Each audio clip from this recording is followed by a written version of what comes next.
Good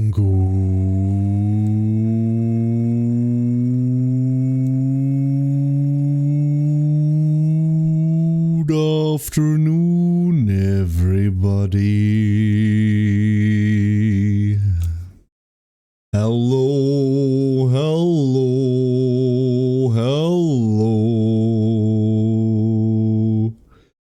And welcome back to the Tuesday stream. It's Tuesday, right? It is Tuesday. Would you look at that? I hope you're all having a wonderful day today. Hello, hello, hello. Bear with me for a minute. Once more, I forgot I'm a VTuber, so I actually need to boot up VTube Studio real quick. Every now and again I forget. How are you all doing today? Hello, hello, hello, everybody. Galondier, good afternoon. Ken say good afternoon. Seraiden, good morning. Hope you're well. Galondier, congratulations on the first. Rambo, good evening. Hatchney, good afternoon. Hello, hello. Jimmy, good morning. Maddie, hello, Maddie. Hope you're doing well. Seri! Is this the Silent Hill F safety corner? It very much is. I don't do spooky games, and I've never found a taste for Silent Hill to begin with. So, nope. None of that for me. Nope. I have a bunch of friends that are really looking forward to it, and that are enjoying it. That's cool. But it isn't made for me. I'll just be over here celebrating Aethermancer Launch, which I'm actually really, really excited about. We're going to talk about that in a second. Non, how are you doing? Hello. Hello, Kichu. Good morning. Hope it's going well. Hello, hello. I'll stay here till Friday then. I have bad news. Today is the last stream of the week. There's a Saturday stream, but Thursday, Friday, I'm taking off. How could you do this to me? Sari, I broke my foot. I'm sorry. I'm sorry. It's really, really uncomfortable to sit at this desk. So for the rest of the week, I'm kind of like off.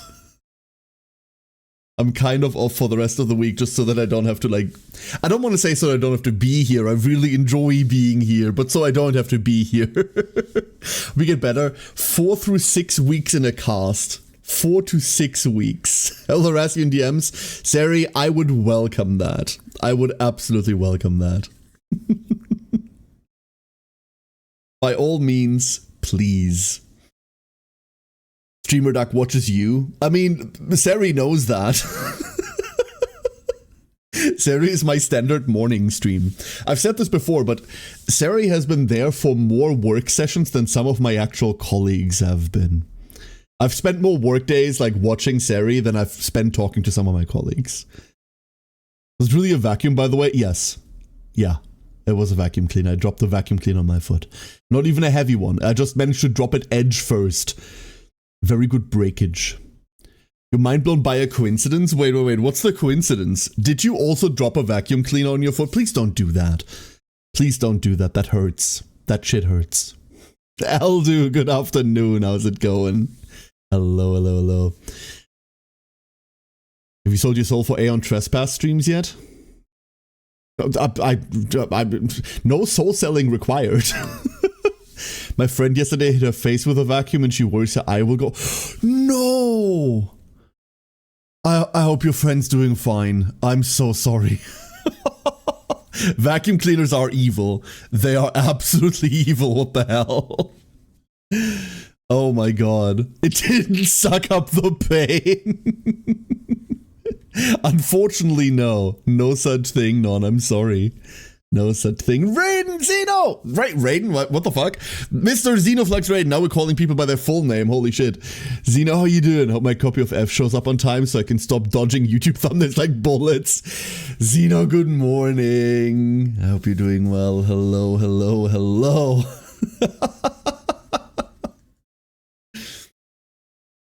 Is there a club for vacuum-related pain? Can I join? You absolutely may, Maddie. You absolutely may.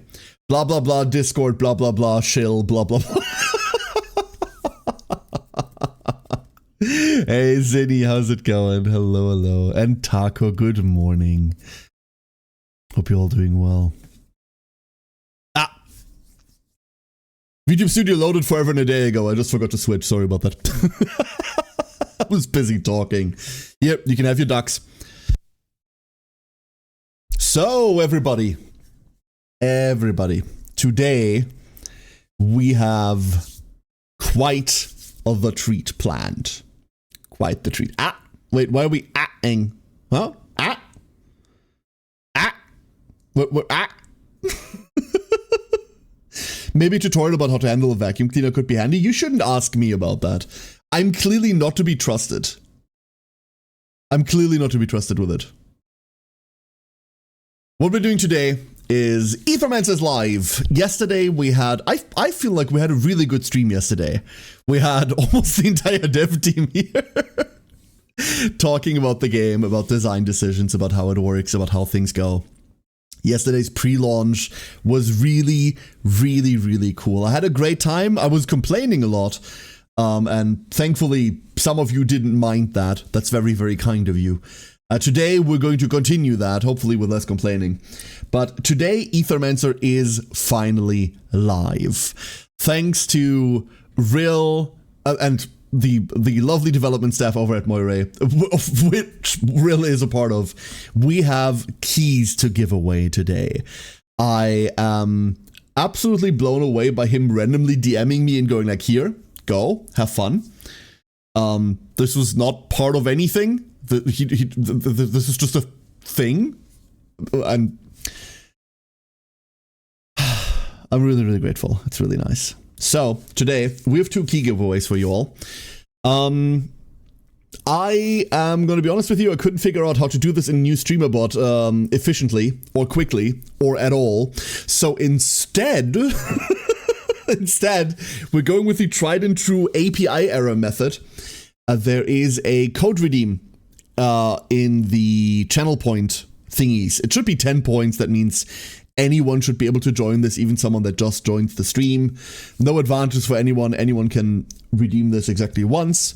So everyone gets 1 entry today. And then I think after our first run, we'll draw 1. And then at the end of the stream, we'll draw the other one. Twitch Mobile has a new bug. What is the new Twitch Mobile bug? Because can you really differentiate a new bug between the 2 gazillion other bugs that Twitch Mobile has had since launch? What's the new one? The entire app is a bug? Correct. Only that some bugs are cute. I mean, not a lot of bugs. Most bugs are fucking icky, but some bugs are cute. I've seen Silksong, okay? Hair streams, I thought it was just going crazy and hearing his voice in my head. No, Jimmy, that's exactly what's happening. Like, don't worry about the streaming nonsense. That's just to make the insanity seem slightly more believable. Don't worry about it. I am in your head, and I am telling you to eat that entire cheesecake right now. You deserve it. Eldon says, if you ask my parents the way to use the cleaner is to have a son and nurture it until it lifts the damn thing, that is no longer your problem. This is why I gifted them a Roomba so they don't miss me.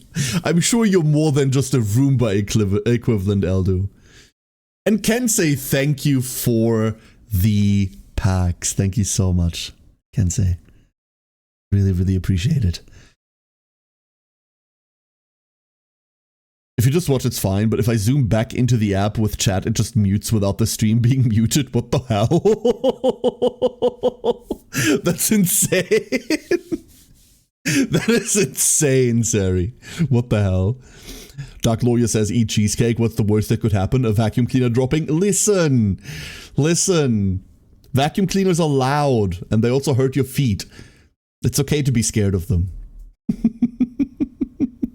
I had a cheesecake today. See? Daily cheesecake quota fulfilled. Well done, MJM. I have to pause and unpause stream to fix that in picture mode. Oh my god. What a disaster. What a disaster. Awful. Oh. I'm so sorry, everyone that has to deal with this. I have not once installed Twitch Mobile, so I'm very unfamiliar with the app. But I think if you've ever streamed on Twitch to any amount of audience, you will have met plenty of people that complain about Twitch Mobile. That's been my experience. Other people hating it. They hurt your ears? They're really loud. Good morning, Misty. I hope you're doing well. God forbid someone have misophonia, huh? If vacuum cleaners are dangerous, does that mean Roombas are the equivalent of a Terminator? Roombas are the chihuahuas of vacuum cleaners. They're small. Well, they're less loud. Wait, that doesn't work. No. They're small but relentless. No, this does work. We just ignore the volume. They're small but relentless. They will keep going. There you go. This works. Whew. They only recently added mod mode to the app. It doesn't allow picture-in-picture. Oh, what the hell? I've used the app. It's garbage. I'm not a programmer, right? So I don't understand the challenges like inherent in creating a viewing app with any sort of quality, but it can't be that difficult, right? This cannot be that hard. This cannot be that hard. It's confusing me. They certainly have the funding for it, no? You'd imagine. You'd imagine the difficulty mostly comes with, like, having the right staff and having the right funding for them. And something that I'm sure that Twitch does have. Never mind that they've been losing money since their existence. Awful. Awful, awful, awful.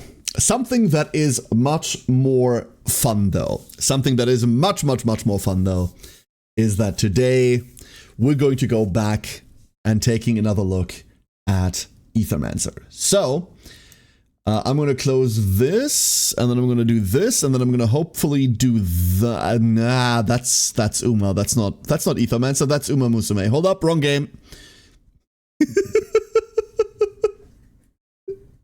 There we go. There we go. There we go. There we go. Sorry. The horses took over. Uma, let's go! I haven't even found time to play the event yet, Jimmy. I've been busy all day today. I've had a hell of a day at work. So I still have to play. Event. I'll hopefully do that after stream today. A surprise Uma stream? Maybe. But no, not today. Not today. I'm way too excited about Aethermancer to play Uma. On stream anyway. Getting lunch ready, and then there's a new Diablo 4 season to do. Ooh. Enjoy, Loki. Have fun. Thank you for being here. And I hope your drops are plentiful. And your bullshit spawns are few. Cares on TV now, time to play Switch while learning about new game. Yo, I'm on TV, mom, I'm famous. Yo, look at me. I'm on the TV. Why is this not capturing? Oh no. Oh no, don't do this to me. Darling, you worked so nicely yesterday. You did everything in your power yesterday. There we go. That's a good program. That's a good program. Time for more Misty being the most tanky being in existence. Hell yeah. So, for those of you that were not there yesterday. You wanna do this? Xeno, we can do this. Ignore that? Okay. That was the world's biggest pop-up ever. Xeno, I live in constant fear of accidentally pressing that stupid collab button on someone that has, like, for some reason allowed me to do that. I haven't done that yet, but everything's fine. Thank you for making that misstep for me. I appreciate it. I was like, ooh, that's a new exciting pop-up. That's kind of cool. Ooh. First time I've seen it. Appreciate it. Where was I? Where was I? What was I talking about? Why am I here? Where's my chocolate pudding? Where are my blankets? I was doing something before we got here. I was doing something. Ah, yes. So, same disclaimer that I'm going to give you of yesterday. Maybe a lot shorter than yesterday's disclaimer, but I've been given a key for this. We've been given the keys to give away by the dev team and the publisher. So, always keep that in mind when I'm showing you a video game, when I'm talking about a video game. Here's your disclaimer about, like, sponsorship stuff. In addition to that, I've worked with Moire for like quite a while now. You've seen Rill and half the team here yesterday, for example. So if I say nice things about video games, if I say bad things about video games, always keep in mind, I might be slightly mega fucking biased. I've just written a review for the game as well on Steam, if you want to read that. I believe that is a fairly fair review of it. But we'll talk about that as we play today. And we're basically going to take like a full, slow as hell tutorial run today. The game just launched, that means there's a lot of people that might be interested in it, which means we're going to take some of the things we learned yesterday, but in reality we're going to take it from the ground up. So, I'm biased as fuck. Also, hi, I'm Karen I suppose. So, let's do this. Welcome to Aethermancer. We have a shapefile that I've set up yesterday. Another disclaimer. I might have spent some more time playing yesterday off stream. I might have played a couple of runs off stream. Just a run or two. I might have played a couple runs. So welcome to Aethermancer. Here we are. Did you turn off corruption? Yes. I am not going to be playing with corruption on. Corruption still exists. Turning it off does not make it go away. However, it changes how it behaves. We're going to talk about that as we go as well. For now, we are in Pilgrim's Rest. This is our little hub town. This is where we start a run. And we have multiple modes of progressing. However, I believe we are out of any currency to do anything with. I could not possibly know. Let's double check real quick. We are out of anything to do. So, in that case, let us just start up a run and then we can explore Pilgrim's Rest and what to do in it once we finish the first run. Hey, Adrelian, hope you're doing well.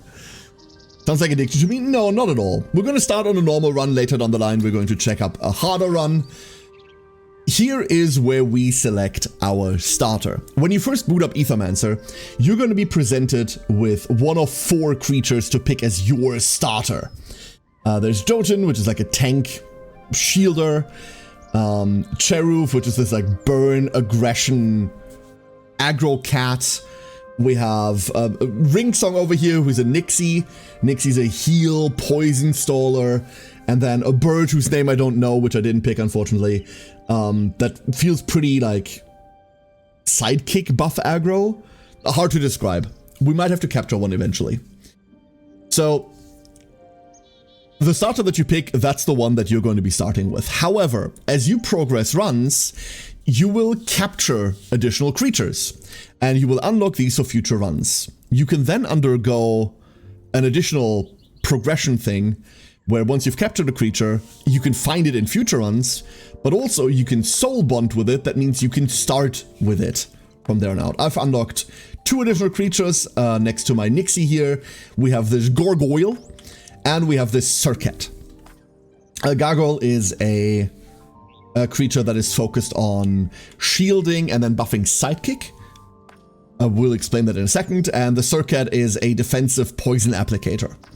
So every creature has a worthiness level, which is like their own progression. Like the first couple of worthiness levels give them additional traits. The current level, which will always be 1, and then their health, which is different. Every creature has their elements. And then they have specialties. This Nixie, for example, wants to heal. It generates ether, which is your mana that you use for abilities. And it wants to poison things to death. You see this Gargoyle here wants to sidekick, shield, and apply power. And then we've got poison, shield, and a force applicator on the Circuit. We're going to start this run on one of these. Let's go start on this Circuit, shall we? Why not? Why not start with this adorable little creature? Nintendo cover!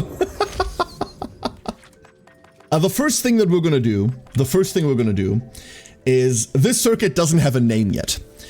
Not only do we have the redeem for our giveaway entry today, but also, if you check in your channel point redeems, there should be one to join the flock, which enters you into a different list that I'm going to pull one from in a second.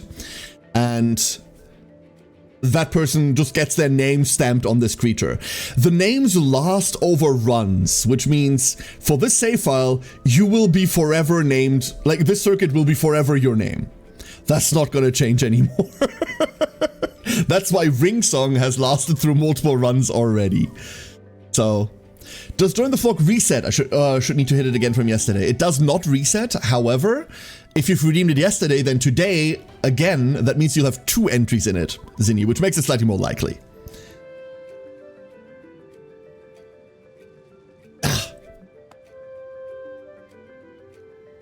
All right. Hey, Sir Raiden, good morning. My lurking didn't pay off since it didn't start when stream started. Oh, I'm so sorry. Hope you're doing well. I caved and bought the game. Yeah, I saw in Discord. How are you enjoying it? How are you enjoying it? You don't get the last fragment? Oh, I'm so sorry. Don't worry, there will be more. All right, so I'm going to draw our random name now. Let's see. We have, for our first name for today.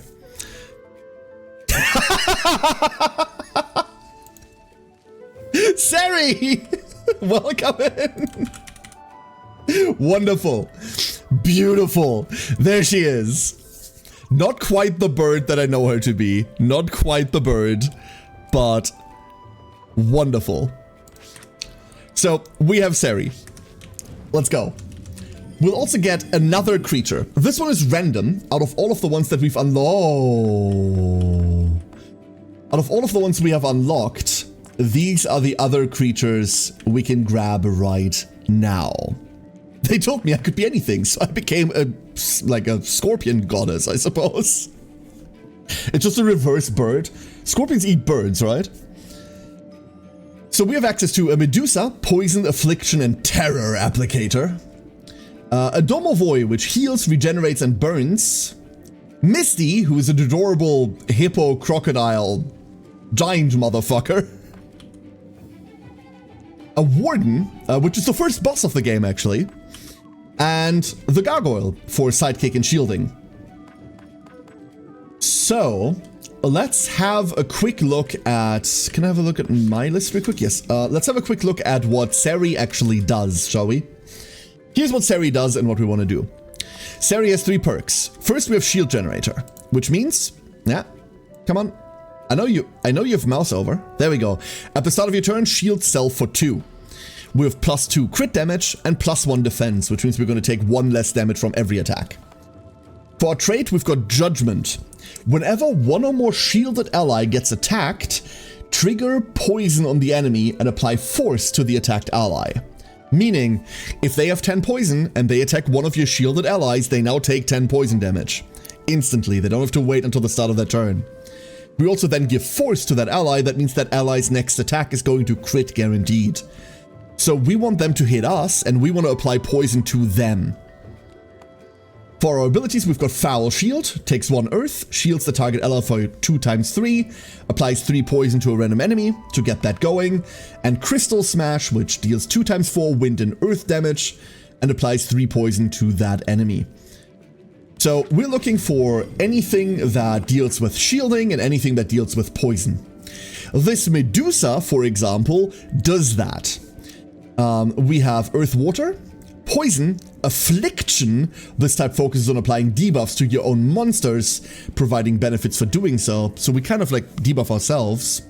And Terror focuses on terror stacks, which increase damage from attacks and help with breaking poise. The Medusa's ability is Lamentation of Woes.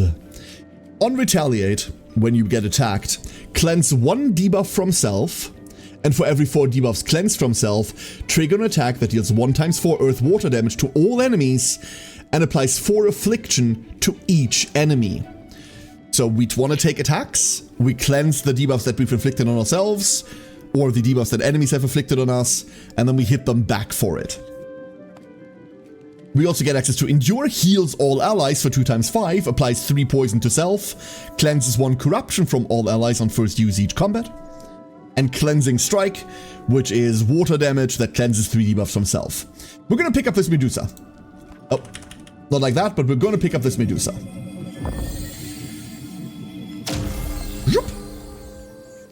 And we're going to give it a name. So I'm going to draw the second name from our list today. The second name from our list. This Medusa... Hold up, it crashed. Great. Wonderful. This Medusa is going to be... Florpal! Florpal! Welcome to the squid. Alright. So now we have 2 party members, Sari and Florpal. Let's go. Oh god. Find the map. We got some resources. And Myrn! Ah. Pilgrimage path. I must have been here 1,000 times.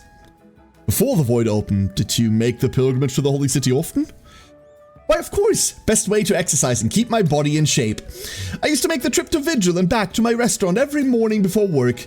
And now there's even more monsters to beat up. Just as I was getting bored. Ha! Myrn presents a glowing object to you wrapped in thin paper. Look what I made! What do you mean it's a bread roll? This is one of my void-enriched recipes. Sure, your monsters will take on a bit of corruption, but it will also get stronger. And that's that. You take the bread roll. We give Sari a new perk at the cost of 7 corruption. We can have defense, or health. Oh no, damage, defense, or health. So every damage of our hits increases by 1. Every damage of incoming hits gets reduced by 1, or we gain 10 more max health. We're going to take the defense, reducing the amount of damage that we're going to take, making her more tanky in the process. Good, good. Oh, and there, down there is our first fight. We're going to strike at them from high ground. Oh, yeah. In we go. So, welcome to Aethermancer combat. I need to shrink down Zoe slightly so you can see the art of the things we're fighting. Once again, not designed for VTubers. Boo. Here we go. So, at the top, we have our Ether. We have 0 fire, 1 earth. Hold up, here we go. 1 earth, 1 water, 1 wind ether. And no wild ether. Wild ether is a joker for any ether. We also have a counter for Lamentation of Woes over here. It gets displayed right there, so you can keep track of all of your counting abilities right up top. We have Sari, we have Florpal. So, our options are a basic attack. 2 times 2 damage against the target generates a wind and earth ether. We can use this to make more mana. We could just normal attack. We can focus. We can cast Foul Shield to shield one of us and apply poison. We can Crystal Smash. You can see this costs 1 earth, this costs a wind and earth. And then down here, we have Endure, which is our heal, which applies poison to ourselves. We don't have double water ether for Cleansing Strike, so we cannot currently do that. We can see our enemy is trying to cast Toxic Slash at our bottom slot and a normal attack at our top slot. So we're going to do this. We're going to Foul Shield for 1 earth ether. We're going to try and keep Florpal safe. There's 3 poison, 2 poison, and 1 terror on the enemy already. And then Florpal is just going to normal attack up here. Nom! I love this bite animation so much.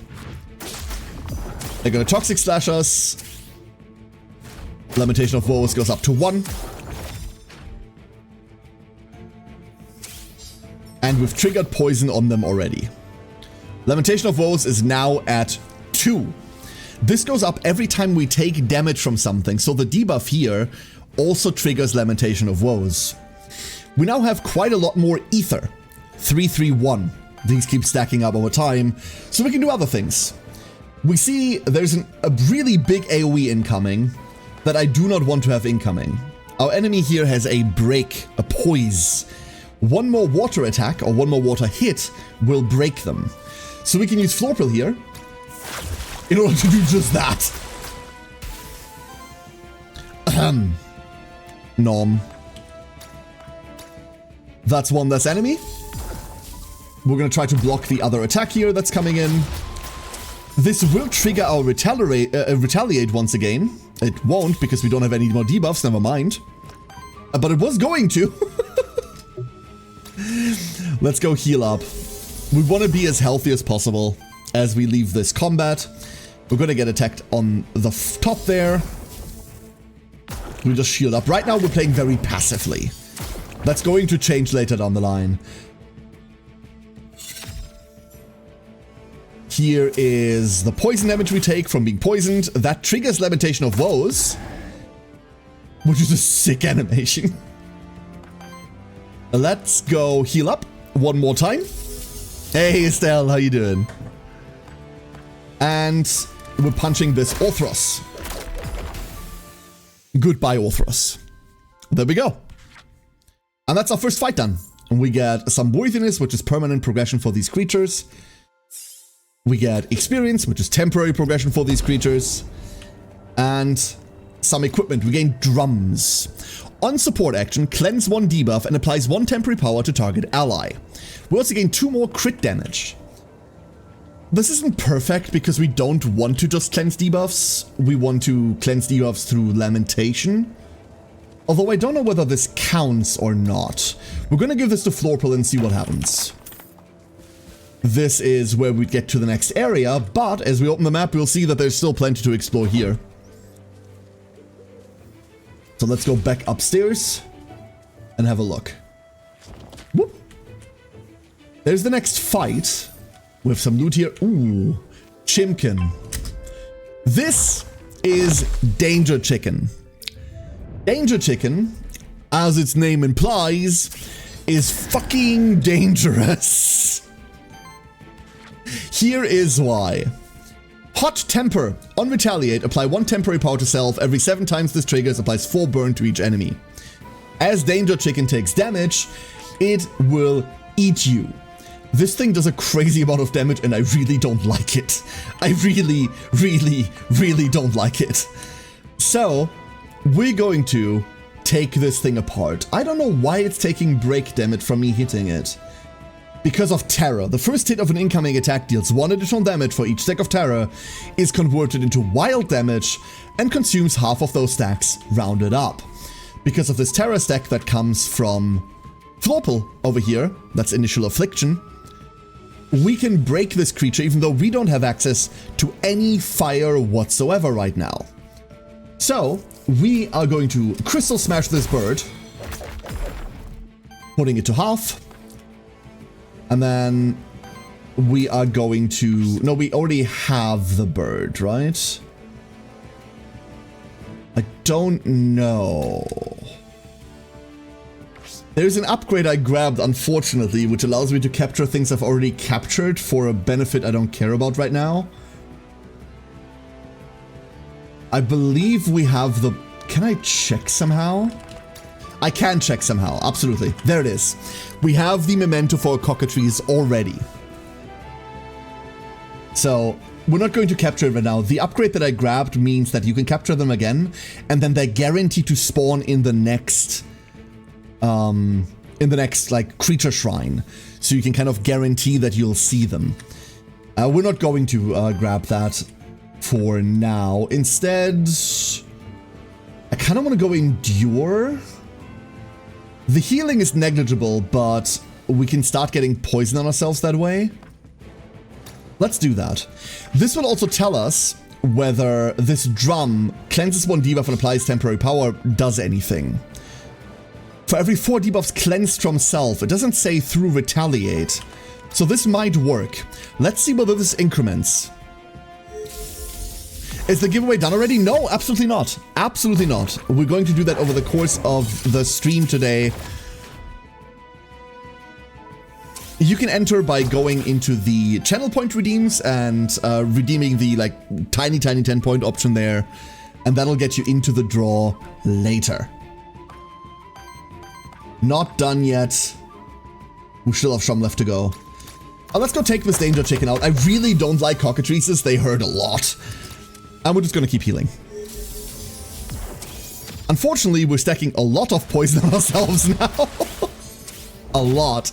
And we can tell that just cleansing passively doesn't work. Wait, has the drum not triggered? I don't think the drum's triggered. On support action. To target ally. Because this is an AoE, it might not work because we're just hitting everyone. I see the problem then. Okay. Let's go hit this dog. Don't hit dogs IRL. They're lovely creatures. Hichi! Good morning, Hichi! Hope you're doing well. Only a casual 7.5 hour stream today? Probably not. Probably not. We'll see how long we'll go for today. Here's our first set of level ups. Sari is leveling and now has the option between 3 passives. We can pick up Permafrost, which means instead of shields all going away, we retain half of our shields every round. Really love that one. While this monster has Force, it gains 2 defense and takes 1 less corruption from enemy attacks. Or Toxic Shielding. Whenever this monster receives or applies shield, applies poison to the enemy with the lowest amount of poison. I'm going to be auto-taking that because that's crazy. For Florpal, we've got... Oh, I've not seen half of these. Wild Fear. +1 Terror application. Wild damage hits of this monster gain +1 poise damage. That's incredible. Holy shit, that's really good. So every time we apply Terror, we now apply 1 more. And if we convert that Terror, if we hit a target, not only do we do 1 poise damage, we now deal 2. Really cool. We have Healthy Cleanse. At the start of your turn, cleanses 2 debuffs from each ally. Whenever a debuff is cleansed from an ally, shields them for 2. Oh, that's dumb. Oh, that's so dumb. Oh, that's so stupid. This now triggers Surcat, who just got whenever you receive or apply shield. Uh-oh. And Plague. Whenever poison triggers on an enemy, apply poison to all enemies. This is a really cool one. I like Plague quite a lot, and we will pick up Plague somewhere along the line. I don't know whether we're picking it up now. A Healthy Cleanse seems a bit too powerful. Let's go pick up Healthy Cleanse. Not only should this accelerate our Lamentation of Woe, but it can also trigger Surcat if that ever gets debuffs. We can go off there. And then we'll find Plague later down the line, hopefully. We get a skill reroll. Wonderful. And also, we have... This must be what the monster can call a Blessed Pond. For a simple offering of coin, it may cleanse one's soul, or so the story goes. We can spend 5 to cleanse corruption from one of our monsters. We're going to disregard that for now, but we might come back to this in a... No, never mind, this area is done. We have 10. We're gonna go cleanse 3 corruption. So what does corruption do? You're not gonna see me interact with corruption too much. Corruption is this purple value here. Sari currently has 3 and Florpal has 0. Corruption happens if your monsters take too much damage. Too much damage, however, is a very, very low value. It happens when you take 5 damage from a hit, now you have 1 corruption. Corruption reduces the amount of HP that you spawn into a combat with. Oh, we can't go over there, never mind. So, Sari would now spawn into combat with 33 health. We can heal back to full, but next combat she's going to be down there again. I've disabled that. I think corruption is a flat-out bad mechanic that serves almost no purpose except for specifically punishing heal strats. That's it. There is a menu option to disable it. I can show you that as well. Settings. There. Disable corruption. Corruption, however, will still accrue, and there are still other game mechanics that do deal with it. So corruption isn't irrelevant for us, it just doesn't fuck with our HP values anymore. We will see how that interacts later. Fishy! Welcome in! Finch, how you doing? How was your stream? Hello, hello, hello. I hope you had a wonderful day. Good morning. We have 3 options. We can go to see a knight, an envoy, or a loot drop rare. The loot drops have so far all lied to me, because these can be anything from get 1 random XP on a monster to get an artifact. The envoy is pick an artifact, and the knight is either get an equipment or replace an equipment. I reckon because we are not full on equipment yet, this will be get an equipment instead of replace one. Let's go pick that up. My network's crap. Oh, I'm sorry. That's frustrating as all hell. I'm so sorry. Need to find out what's up with it. How's Ken Duck Friends? So far, doing wonderfully. We are today playing Aethermancer for its launch, and we're giving away 2 codes for it as well. Ah! But first, we're going to pick up our next creature. So, our choices are an ooze, a Mandragora named Eldu, a Domovoi not named yet, and Misty is back. So our theme right now is poison, poison, poison, poison everywhere, right? We're poison and we're kind of defensive. But we also care about debuffs on ourselves. The ooze has the poison, tank, and affliction stats. These are all things we care about. We're in poison anyway. We're definitely dealing with affliction from Florpal, and we could use someone like protecting other people and not fucking dying all the time. Plus, our ooze already has poison damage +1, so the poison that we deal now deals more damage. Its ability is Putrid Odor. On action, applies 2 poison to self, just like the Medusa. Whenever poison triggers on this monster, enemies also take damage from it. If we take 10 poison damage, they take 10 poison damage. Really cool. We have Toxic Slash, which is just poison to target enemy. And we have Healing Slime, which heals all allies and applies 2 poison to all allies, including the Surcat, which we can now cleanse to give it more shields to trigger its... You see where this is going? Really dumb. I reckon we can cast Healing Slime quite a lot of times. We're gonna pick up this ooze, because I think that fits right into our team. Whether that team's good or not, entirely different question. There's our ooze. And we're now going to be naming said ooze as well. This is a really cool creature, by the way. It's really nifty. So let me draw a random name for our ooze. Who here is toxic? That's the question. Hey, Buzzy, how you doing? Hello, hello. Our ooze is going to be... Let's see. MJM, why are you in this list? Sir, you already have a creature. Ah, you people. Our ooze is going to be... Brevin! Brevin, join us. Wonderful.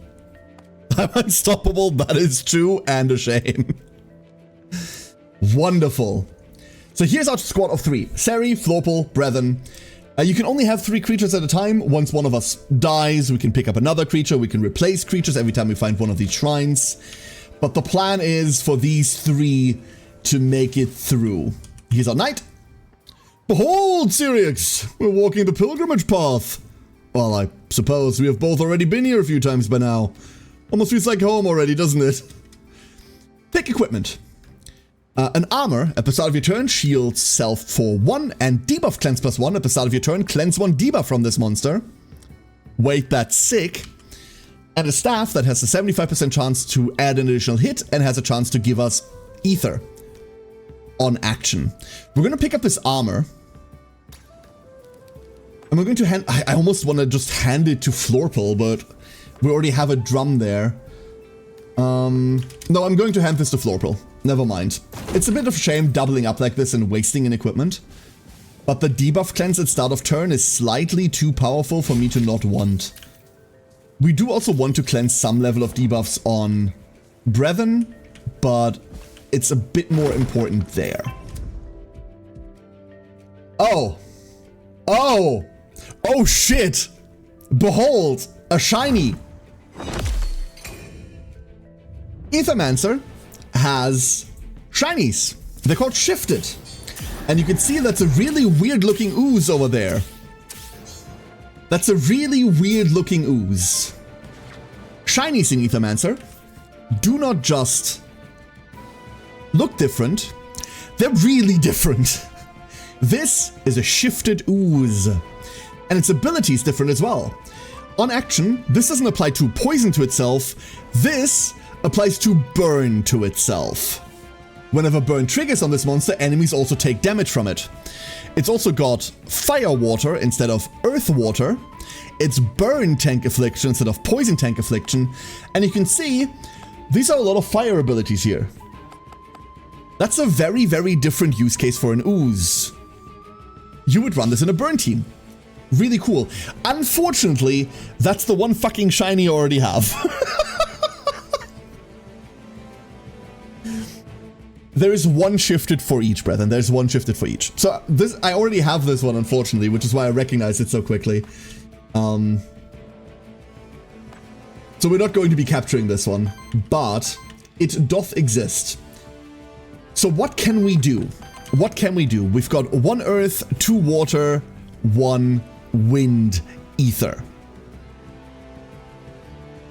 We can see we're getting punched, and we're getting AoE by Firestorm. Firestorm is actually kind of brutal, and I'd like to not deal with it.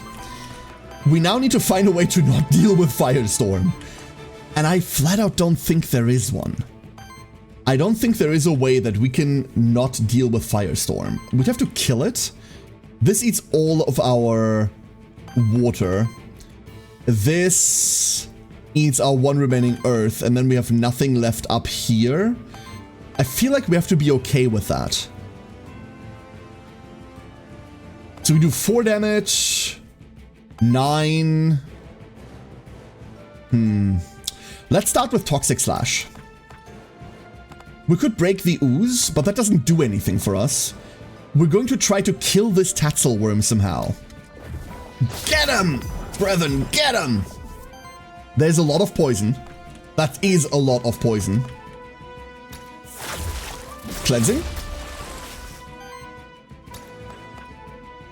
And unfortunately, that only goes down to 4 and not lower than that. We have nothing that we as an Aethermancer can do here. We can only heal once. So that's unfortunately going to be that. Hit them. There's 2 poison on it. That's all we have. It ticks down to 1 health, and we're eating this Firestorm off by 1. Luckily, it now attacks a shielded ally, so its poison triggers and it dies, but still. Danger Bird does danger things. So here we are. Oh my god, we're cleansing all of this now? Oh, that's so cool. We've cleansed all of our debuffs off through Healing Cleanse, which allowed us to apply poison via Healing Cleanse, making shields, stacking poison on enemies. Really, really cool. We're gonna start with an Endure to get our health back. I find it almost impossible to like live in this game if we're not at full health.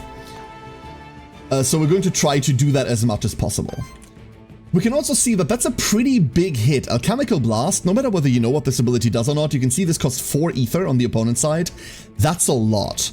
4x4 is a lot of damage, and 4 random debuffs is a lot of stuff to take in.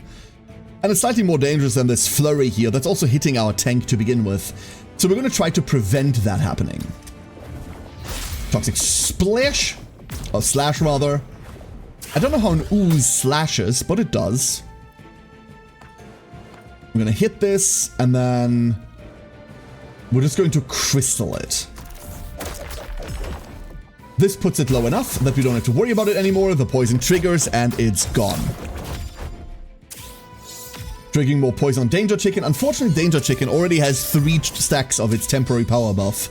And as it gains more power, a couple of passives triggering here. There's a full Lamentation of Woes. Beautiful. This is going to get much more dangerous. Explosive Rush is 4 times 8. 4 different hits. Kind of crazy. And all of them are going to benefit from this power doing 1 more damage.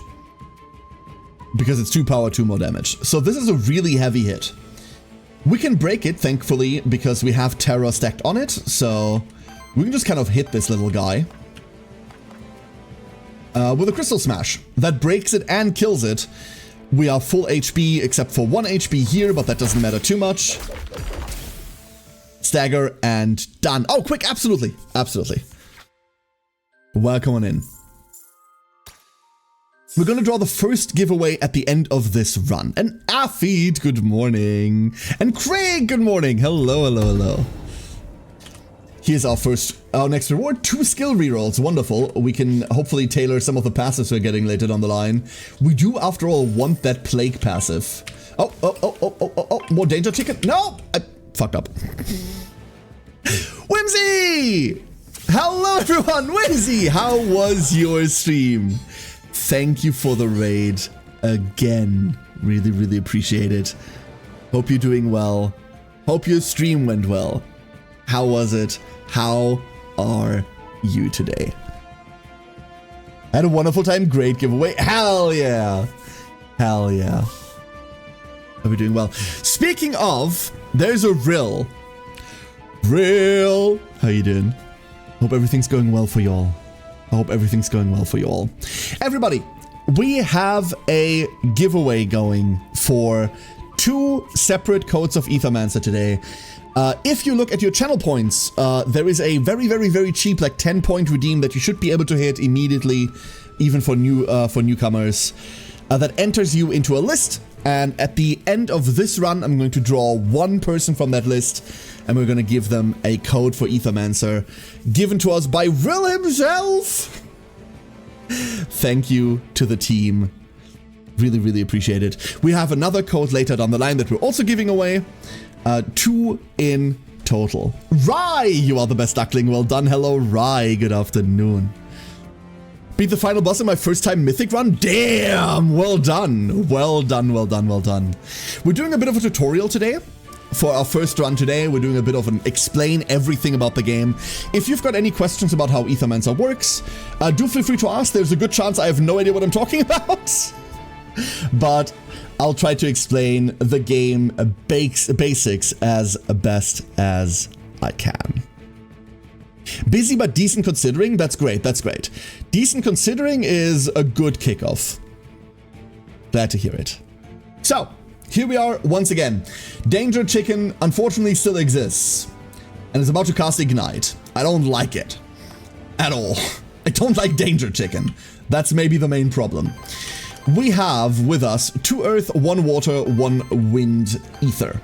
What are we going to do with it? What are we going to do with it? We could Crystal Smash into Healing Slime. Healing Slime doesn't do too much for us right now, which means we can hold the water to just go into a Toxic Slash. There's nothing for us to do with Endure as of at the moment. So let's do that. There's no way that we get to interact with the break here unless we stack Terra on it somehow. That's not happening. So let's see whether we can take one of the Volpertingers out of this turn instead. These 2 together should do that quite nicely. Nom.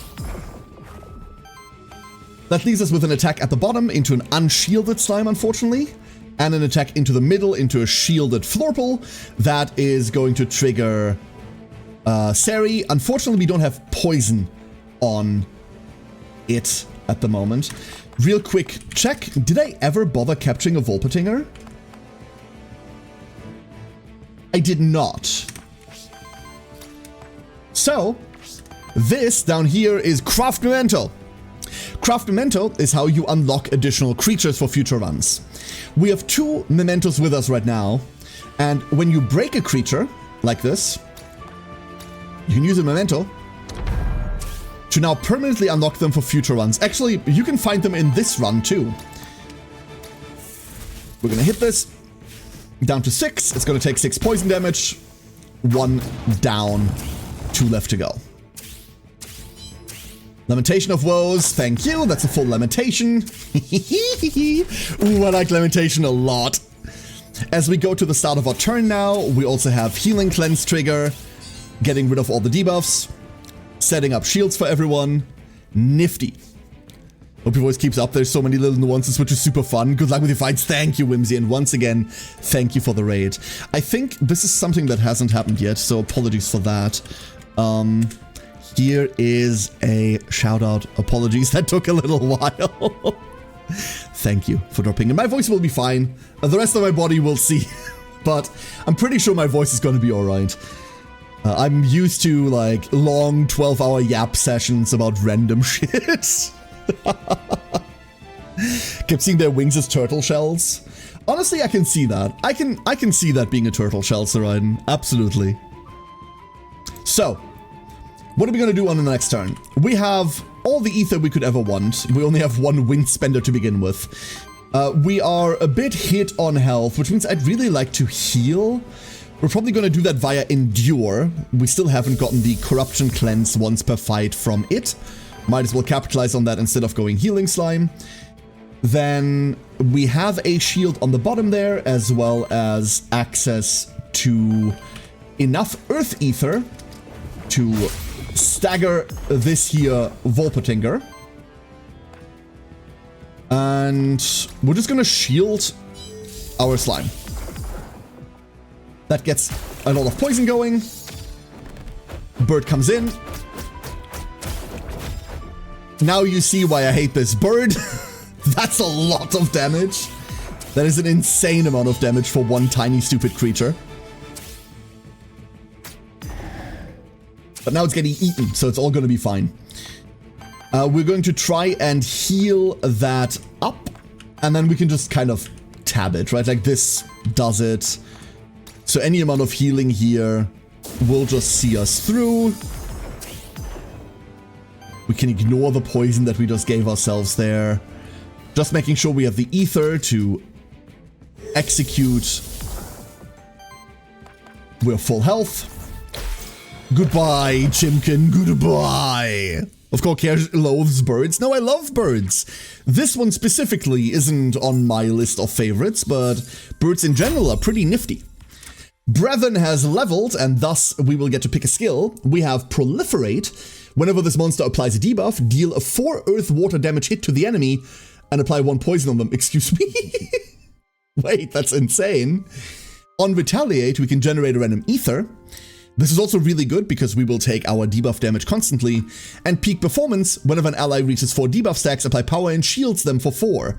This could be really cool if we get the Sercat to deal a lot with debuffs on it. If Seri starts taking on more debuffs from our toxic healing, then this could trigger, but I think it's a bit early. We're definitely going to pick up Proliferate here and see whether we can get some more poison going.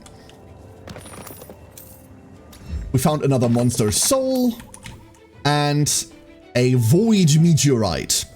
This allows us to give an elemental affinity to one of our creatures, so that turns their auto attack, their normal hit, into an element. We're going to give this to Florpal, and we're going to make this a what? And we're going to make this earth affinity. That's the ether that we're going to be using the most, I reckon.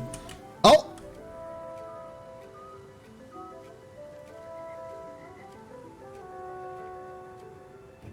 An illusion.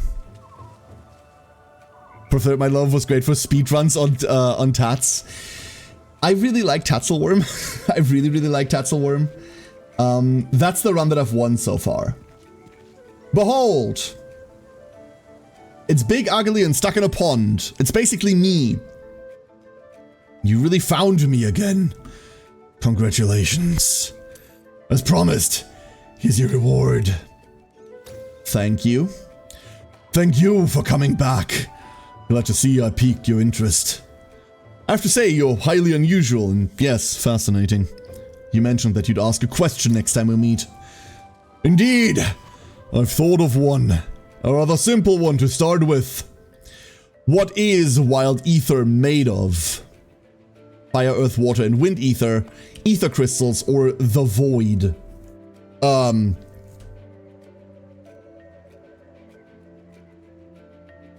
I don't know this. Hold up. I don't... What is wild ether made of? Wild ether is used for every ether, right? But is it just made up of 4 different kinds of ether? It's not made out of ether crystals. That would be silly. Is it made up of the void? It feels like it's made up of the void. I'm gonna go with void. Correct! Wild ether is an amalgam of all ether, just as white as a combination of all colors. Most of the time it remains wild ether only for a short period, before breaking apart, releasing its 4 core elements from within. To fabricate wild ether, one must first create void, as void melds all ether together, forming a pure, albeit unstable, conjunction. Some therefore believe that void itself is actually the purest form of ether. As expected of an Aethermancer such as yourself, here is your reward. I'm looking forward to our next encounter. So he keeps giving us teeth. I do not know what to do with those teeth. He just gives us teeth. For what purpose? That's, as of yet, beyond me. This is the second time I've seen him. The first time he talked about creating these illusions that no one has ever seen through, and wanting company, and like yearning to talk to people to come through the illusion. I do not trust it. I do not trust it. Speaking of things I do not trust, this slime. You eat them? The teeth? I don't know about that one. I don't know about that one, Chief. Alright. We have 1 initial poison on a slime, a terror, and 2 poison on an Orthrus. We do not want to stack too much poison on this slime. Why? Because oozes have putrid odor that will deal damage to all of us. That's pretty scary, so we're looking for a way to kill this ooze as quickly as possible while stacking as little poison on it as possible, which is going to be relatively difficult on account of everything we do does poison. We're gonna hit this, we're gonna hit this, and that puts it low enough that it should now explode without its passive triggering. This is a tassel worm. Tassel worms are insane little damage dealers that eat your face if you let them. I love them, but they're scary as all hell. So that's our next target. The tassel worm is going to be our next target. Unfortunately, we don't have any terror on it, so we can't use that for Cleansing Strike to break it, and we don't have another good way of facilitating that either. Cleansing Strike will hopefully do it. There was a world where we... Oh no, we couldn't have Healing Slimed into Cleansing Strike, unfortunately. No. But we can now hit it with... Why does this break? Why does Toxic Slash here break the Tassel Worm? Because of Proliferate. We deal a 4 earth-water damage hit, that is an additional hit of water, and you can see it only has 1 water left that it needs to take in order for it to break. Nom nom nom. That gets staggered from Proliferate. We get our little poison going, and the only other thing we have to deal with is a normal attack from this Orthrus, to which we can just shield Florpal with Seri. And we'll see how that goes. Proliferate the goat. Proliferate, pretty cool. Pretty cool. I don't have the wide array of knowledge and experience with Aethermancer yet that I have with Monster Sanctuary. I might have a couple 100 hours on Monster Sanctuary. But damn, Proliferate was great there too. So, big hit incoming, that's okay. We can just kind of sit on that. I don't think this is going to do too much to us. Let's go Endure. Get our health back. We do have the ether to just crystal smash it. Puts it down, and then a normal attack should be enough. Proliferate, once again. If you notice Capture Memento glowing gold, that means you could get a new monster. I believe you didn't have a Tats Memento yet. I do have a Tats Memento. The reason why it's glowing is because I have the upgrade that allows you to recapture a monster to guarantee it on the next shrine, Whimsy. That's why. An upgrade that I believe I probably shouldn't have gotten yet. Because while it does make your runs more consistent, it also makes it more confusing for me to remember which monster I already have and which ones I don't. It wasn't the greatest idea ever. Seri now has access to Smog, which applies 2 poison to all monsters, including us, but it's free action, so we can do this on top of something else. We want poison on us to trigger not only our ooze, but also to give Seri a debuff that we then can cleanse off to gain more shields, to trigger more blah blah blah blah blah blah blah. You see where this is going.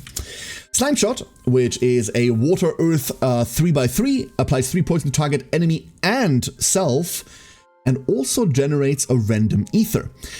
Random ether, if it's highlighted like this, is semi-random. It makes an ether that's preferred by that target. So it's not entirely random. We're unlikely to get a fire ether out of this, I reckon. This is really interesting because it replaces half of its cost, kind of. And also fulfills the same promise of Smog of giving us a debuff. I'm kind of tempted to take Slime Shot here instead of Smog. We're using a lot of Earth Ether already across the entire team, and we can't generate enough of it yet. This would hopefully replace portions of itself, whereas Smog is just another Earth Ether that we're gonna have to be using, right? Pico! How you doing, Pico? I don't think we're picking up Snow Charm. As a free action, this is nifty, heal and shield, but we cannot afford to do this. So let's go pick up Slime Shot.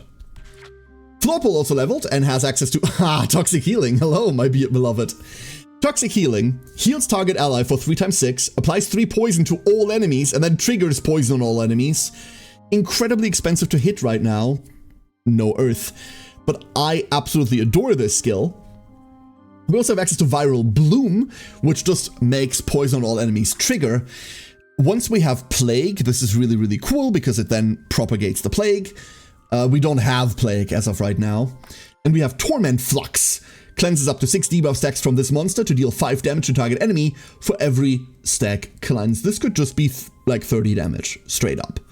Kind of nifty, but I feel that this is unexpected, which means we can't use it to break anything. Florpole feels really supporty at the moment, so I'm gonna pick up Toxic Healing. But Viral Bloom triggers everyone, right? So the way that Viral Bloom works is it triggers all poison. So it will trigger the poison on Florpole, therefore triggering a Lament of Woe, or Lamentation of Woe, and it also triggers, just like Whimsy is saying, Whimsy knows more about this game than I do, so I'm more inclined to like heed that. It also triggers our ooze, right? What about reroll? We could reroll. I'm currently kind of hoarding these because I really want a hard reroll for Plague once we get another passive. Once we're past that, once I've picked up Plague somewhere, and maybe like another passive somewhere, Permafrost I think it's called, I'm much more inclined to use these rerolls on skills. Mind you, these rerolls are global. We don't have 3 rerolls for now, we have 3 rerolls overall until we find more.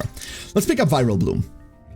Did you see they also pushed an update from yesterday to show your gold, ether crystals, monster soul, etc. next to your minimap? No, that was always there. The joke yesterday was that I was too stupid to see it. Like, I forgot it was there yesterday. It was there yesterday. That is it. Wonderful. And we have an Envoy, a random NPC, or an Ether Spring. Let's go Ether Spring.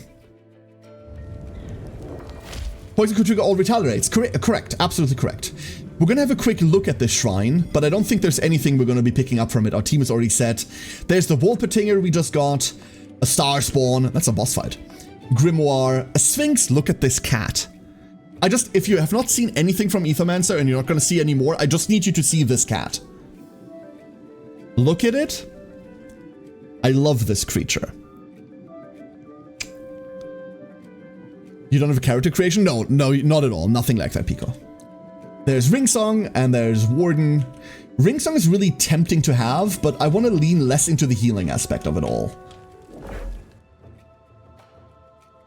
We can pick equipment from random loot drops, have a 35% chance to have a higher tier, or at the end of each turn, cleanse 1 corruption from each of your monsters. Yes, please. This only happens once per combat, so once again it lies to you, but yay! Corruption cleanse! Oh! Oh!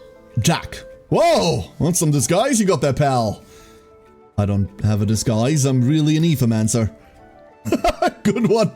Around here people call me Sly Dog Jack, but you can just call me Jack.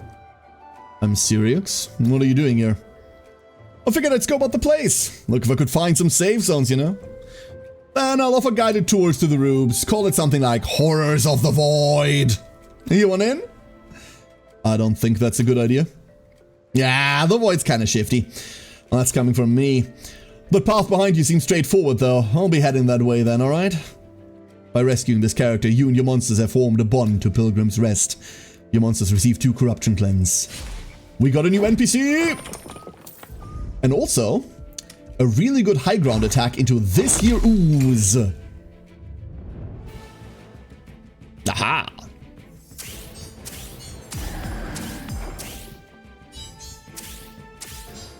god, the cleansing's already beginning. It's beautiful. So the only thing that we really see here is there's a Toxic Slash coming in, and these two Tatsels don't super matter, not gonna lie. We can be a bit creative here. We have Viral Bloom that we can trigger. That doesn't really do anything right now. We have our own Toxic Slash, and we have our Slime Shot set up. This would get us to 1 Earth Ether, which we can use for a Toxic Slash after the fact. Let's go set that up. Stagger, stagger, stagger. It gets our own poison going. And... Hitcha, this is gonna hurt, potentially. Like, a lot. Never mind. Exactsies. It now has 8 poison and 8 health, which means we don't have to deal with its passive. Thank you, math. There we go. Nothing major from those two, but now they have ether. They have a lot of ether, so these Tatsels are going to start going off. They work off of Earth Ether to a large extent, and fire, there it is. Firestorm, which is going to hurt like hell. We do have a lot of water ether, so there is a world where Cleansing Strike and Slime Shot can stagger this, and that's kind of what we're going to be aiming for. Let's begin with... What's best to begin with? There's no difference, right? Nothing we do on Seri will stack anything on Florpal. Yeah. So we can just start on Slime Shot. We do have 1 force each. That means one of those hits is guaranteed to be a critical hit. Hitcha. And then we can leave this to die to its poison. There is 1 attack coming in mid that we could shield, but our shield has already gone now. So instead, Toxic Slash to proliferate. 1 down.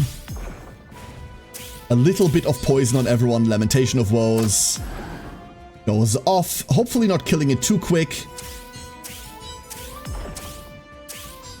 Let's go cleanse everything. And we still take 1 poison tick on Seri, but that's okay. That's 1 poison tick. We don't care about that at all.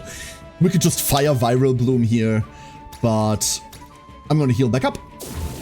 And hello, AJ. Hope you're doing well. Dragon Cat. Hello, Dragon Cat. There we go. Victory. So far, the poison is working pretty nicely. I'm liking this Medusa. Florpal is doing really well.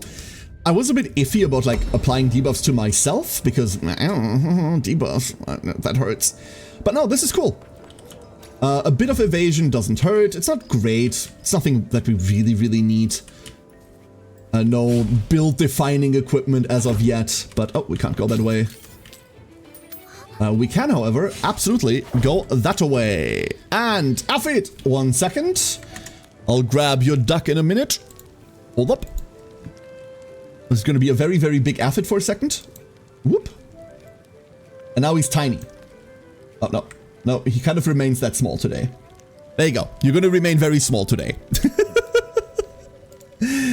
Alright. Back to it. Money. Ether crystals. We haven't missed anything. Oh, can't jump down there. But we can jump into this. What are you? I don't know. Are you just a wormling? Yes. But you're not called wormlings, are you? You're called something else. I forgot what you're called in this one. Dwagon. Here they are. Are they called wormlings? I'll check in a second. I think they might be called wormlings. God, that's a lot of cleansing. Beautiful. They are called wormlings. Gift of the Worm. On support action, applies temporary power to self. On attack, transfer all power and temp power stacks to every other ally. These are buffers, and that is what they'll do.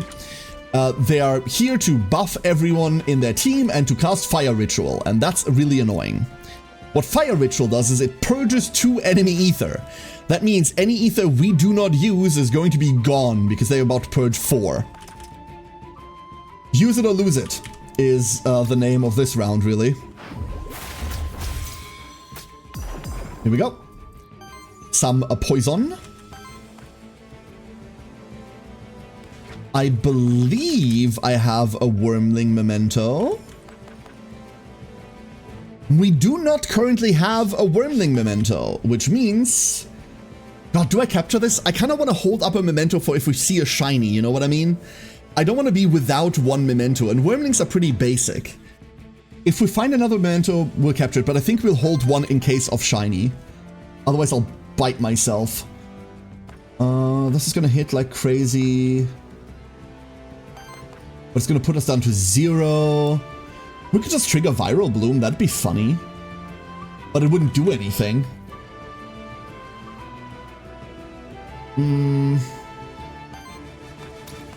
Nah, we just hit this Wormling, huh? We just hit this one. Right now, the one thing that we're really lacking is like good shielding capabilities. We really do not do that all that well. We didn't need to hit that. That was dead to poison. Any other hit would have been better here. There's Fire Ritual. Where Chinese need to keep one? Yeah. Yeah. I'd much rather not run into one and then not have it. It'll be fine. It'll be fine. So, we have Fire Fang and a Fire Dash. This one's a bit more damage. No, they're the same damage, but this one applies Sidekick. So, what can we do? We don't really have a good way to interact with wind outside of Crystal Smash, but there isn't enough for us to go off of here, right? Terror does not carry us through. But Terror plus Proliferate could. This brings us down to 2, this brings us down to 1, but then we do not have Terror stacks anymore. So I don't think we get to break that. But what if we did it anyway?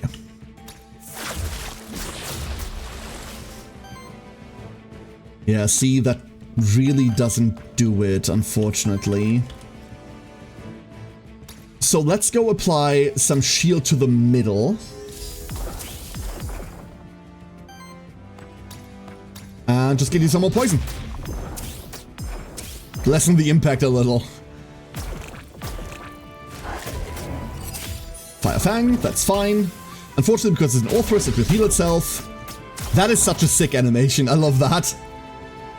The Wormling rollout. Absolutely grand, absolutely grand. Let's go Endure. Get the Corruption out. Then we see a Firebolt, 1 times 10 fire damage against target enemy. This is going to hit like a truck, because it's also consuming all Fire Ether, does +4 damage and +1 poise damage for each. They have spare Fire Ether, so I'm about to hate that. We'll hit it with this Toxic Slash first, and then we'll see what we need defensively, or whether we can kill it potentially. We can just end it here, never mind. We're fine. 250k? Wow, crazy Galundia. I'm glad they're doing well, I'm glad they're doing well. Wonderful. And that's another level up. I'm gonna need to sip something real quick. 1 second. Wonderful. So, once more we have access to Smog. To apply poison to everyone. And Venom is a pretty big earth hit that applies 8 poison to target enemy, and that's a lot. But also quite expensive. And then we have Over Slime. 3 times 5 water and earth damage against target enemy. For every 3 debuff stacks on this monster, trigger poison on the enemy up to 3 times.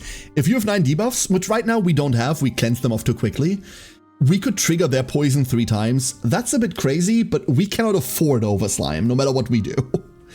So, I think we're just going to pick up Smog here and be done with it. We're going to pick up Smog here, yeah. 1 more Monster Soul for recruiting.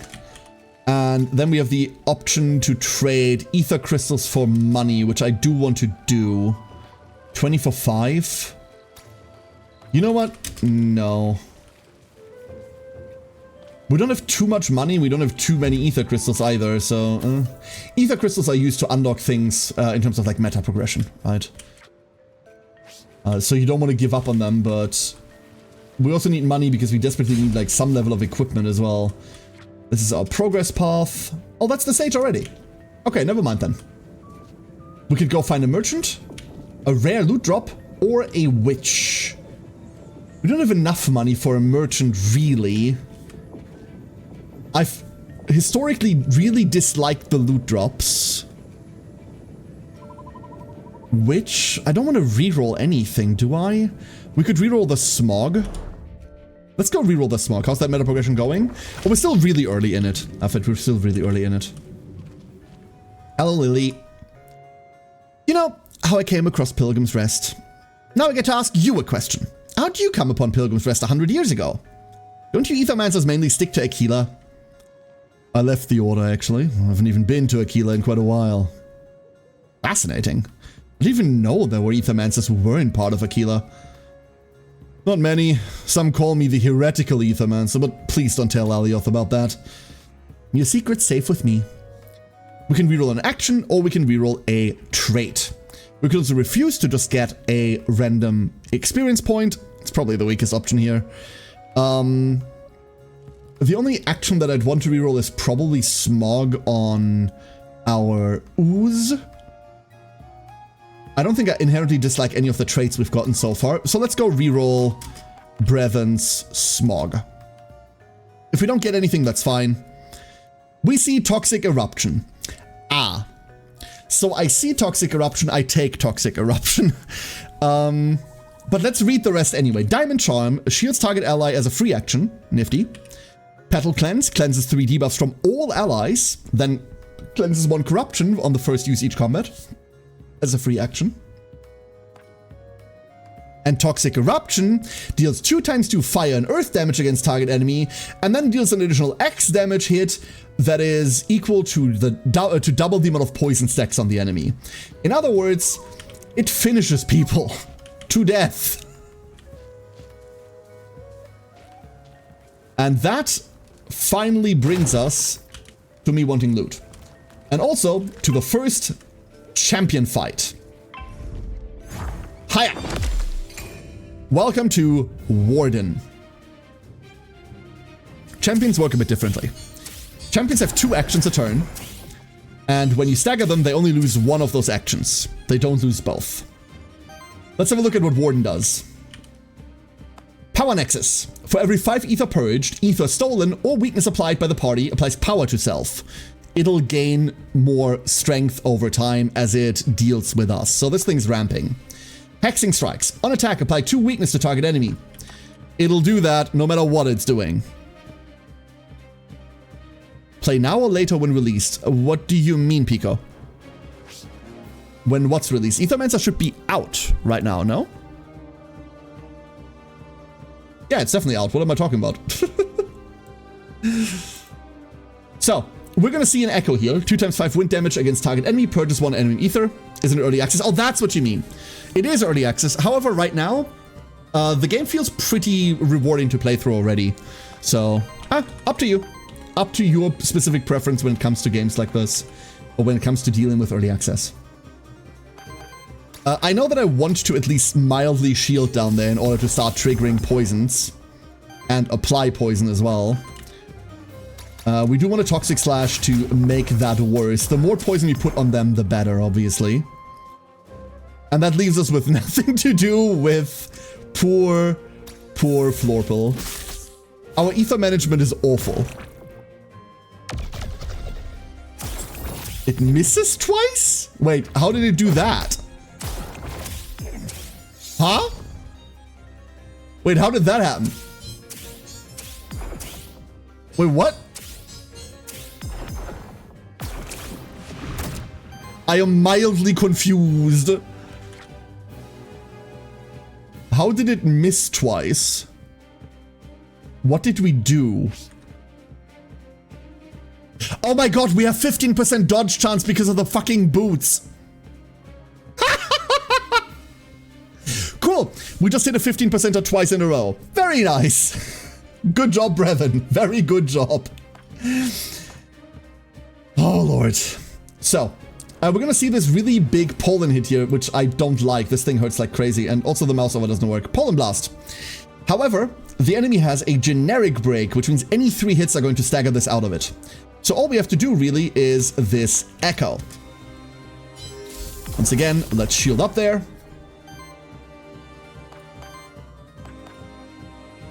Let's give this a little hit, shall we? Just a tiny little nudge. The tiniest hit. Wonderful. And we have more to do. We could capture it. We already have the memento for it, but you can absolutely capture these boss fights for your own use. They do suffer a bit from the me when I fight the boss versus the boss when he joins me issues, but mechanically they're the same. So he will still deal with exactly a power nexus and like follow that mechanic. He's just gonna have less stats. We do this. Honestly, Viral Bloom is free. We should just Viral Bloom. That oozes, and then we can hit as well. It's gonna purge 1 ether from us. This puts us to 1 ether remaining. Building ether seems a bit of a waste. Our next turn might be a bit poor. Echo hits. We're gonna get to trigger its poison stacks because of Seri up there. And it's on 10 health with 14 poison stacks, so you know, it's dead. Let's go heal up. We have no ether at all. But what we do have is a very angry Seri. Sleesh. Problem solved. There we go. And that's the first boss down. We get 2 experience each, and Seri goes to level 4. We have access to Perfect Edge. 4 stacks on allies now only apply to the first hit of each attack. Allies deal 2 more crit damage for every stack of force on them. Emergency response at the start of your turn shields all allies for 2, triggers 1 more time for allies with 50% or less health. This triggers toxic shielding. Whenever this monster receives or applies shields, apply poison to the enemy. Kind of cool. And on dedicated support action, applies 1 force to target ally and 1 force to self. Emergency response, this is really low shield value. This does almost nothing, but it does trigger our poisoning. Therefore, we're going to pick up emergency response. And then Florpole has access to Panic. Whenever a wild damage hit staggers an enemy, purges 1 enemy ether and applies 5 terror to each other enemy. That's crazy if you can make that work. Cosmic Torment. For every 8 debuffs applied to allies, generate wild ether. Cool. And Plague! Whenever poison triggers on an enemy, apply poison to all enemies. Nifty. Now we have Plague. So our poison stacks should ramp up rather nicely. We also find a chromatic scroll. Okay. And we make our way to stage number 2. In between every stage, you will find this here, a monster meal. This reduces corruption on your team. We've kept corruption to 0 on everyone, thank you to Florpole, which is really, really nifty. Oh! Crow! And on top of that, because of an upgrade that we have, it also increases everyone's max health by 5. This is more for you this game. I really like Crow mode, so thank you. I see that you're fond of that forsaken creature that dwells in the depths of Garden District. Others may call it grotesque or abhorrent, but you see beyond such things. You mean Medusa? It has a name! You thought it to be a nameless horror. Truly fascinating. Get to buy anything? Hey! His name is Florpole! Leave it alone! Whenever a buff is applied to this monster, a 20% chance to apply another stack of the same buff. Right now, the only buff that we really apply is called Force, and we don't really do anything with it.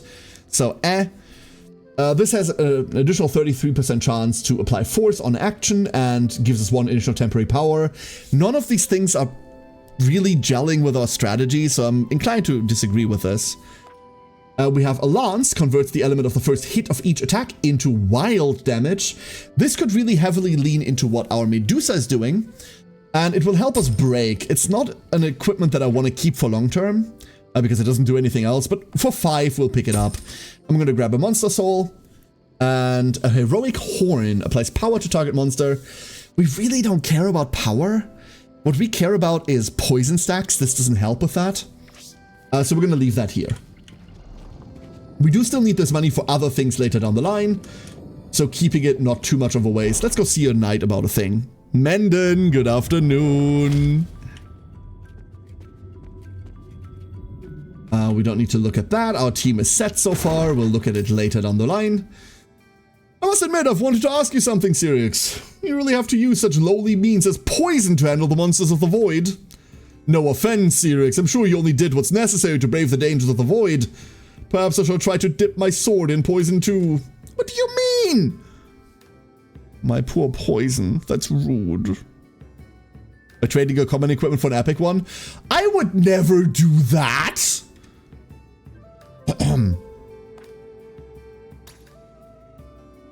Ever. So we have a belt. On interrupt, apply power to self, 20% power chance, and initial force +1, don't care. A salve, at the end of combat, cleanse 4 corruption, 10% crit chance, 1 debuff mitigation, debuffs deal 1 less damage against allies, that's kind of sick, and initial temporary power. And an ocarina, on support action, heals the ally with the lowest health for 7, 15% chance to apply poison on hit, and basic attacks generate 1 additional wind ether. Very cool. Thanks. That's pretty nifty, not gonna lie. It's pretty nifty. Let's go around, explore real quick. Oh, can we? No. You can come here. I believe you. If you can come here, come here. Oh, we can't void jump anymore. Oh, never mind. That was weird. That was really strange. Okay, never mind. Not the engagement we wanted. So we start on 4, 10, and 2 shields already. Cool. Let's see what we have. Our enemies are a Nosferatu with Vampirism. Terror on enemies deals 2 more damage and heals the attacker for 33% of the damage of the hit rounded up. This makes Terror really scary. Unfortunately, our Terror doesn't get influenced by this. And this is a Domovoi, who's a monster chef. On action, if the action didn't consume cooking stacks, applies cooking to self, and regen to the ally with the lowest amount of regen. The Domovoi can get out of hand really, really quickly. In fact, everything here can get out of hand really, really quickly. And we see this because they're opening with a 2x6 AoE hailstorm. Cool. Can we do anything about that? Yes. We're going to. So I have a chromatic scroll which breaks 3 poise on target enemy. We're going to do that. And then we're going to commit to the only fire hit we have, which is Toxic Eruption. This doesn't do too much right now because we haven't stacked any Toxic yet, and it locks out the rest of our turn, but we don't have to take like the mother of all AoE hits. And we can build up a crystal shot for next turn. There's some poison. There's some plague. Every time one of their poisons triggers, all of them are now going to get poisoned, and the poison on them gets refreshed, so they lose 1 poison, gain 1 poison, which means poison is now static. But as they hit our shielded allies, they trigger their poison, which means plague stacks up higher, and the result is this Nosferatu in the front already has 12. The Domovoi is on 7, and this Nosferatu is also on 7. Cool. This is dumb. We can see 1 mid and another AoE attack. This time, that AoE attack we will not be able to prevent. So, what can we do instead? We have decent amounts of ether, and this Nosferatu is dead, so we can disregard it entirely. Let's see whether we can get this thing down to 0. There's 10. We do need to hold 1 earth and 1 fire ether for whatever we're doing. But these 2 we don't need to hold. Might not be. This isn't going to be enough, is it? We could. This is not going to be enough. We're going to Viral Bloom.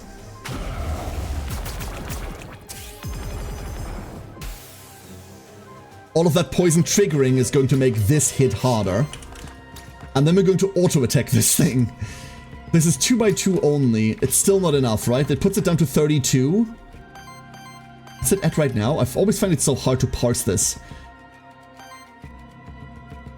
So it puts it down to 32, which is exactly enough. It's exactly enough.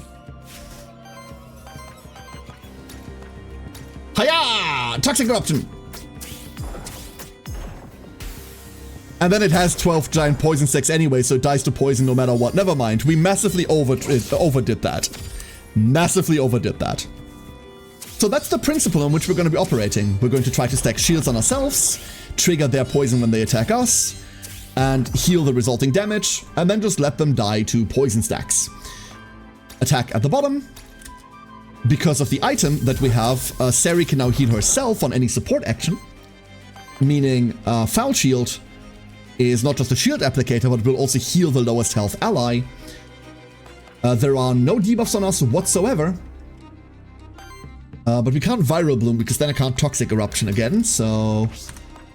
Hitcha?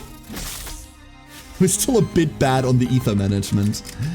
Let's go Toxic Eruption for its life savings of all of it. Unfortunately, it now heals through regen, so its poison stack at the start doesn't bring it down. But it dies after the fact, and we don't get to heal. A bit of an auto-result issue there, but a clean fight nonetheless. We get 2 experience since we're in the second area now, and that means Brethren levels. Fatal Upkeep, you say? Oh, darling, you didn't have to. So Fatal Upkeep means that all debuffs now deal 4 more damage against enemies. That means our 10 poison will now deal 14 damage. Unfortunately, this doesn't turn 1 poison into 5. It turns it into stack plus. Toxic Earth, on Earth action from any ally, applies poison to each enemy. So Earth is kind of all the buttons that we're pressing.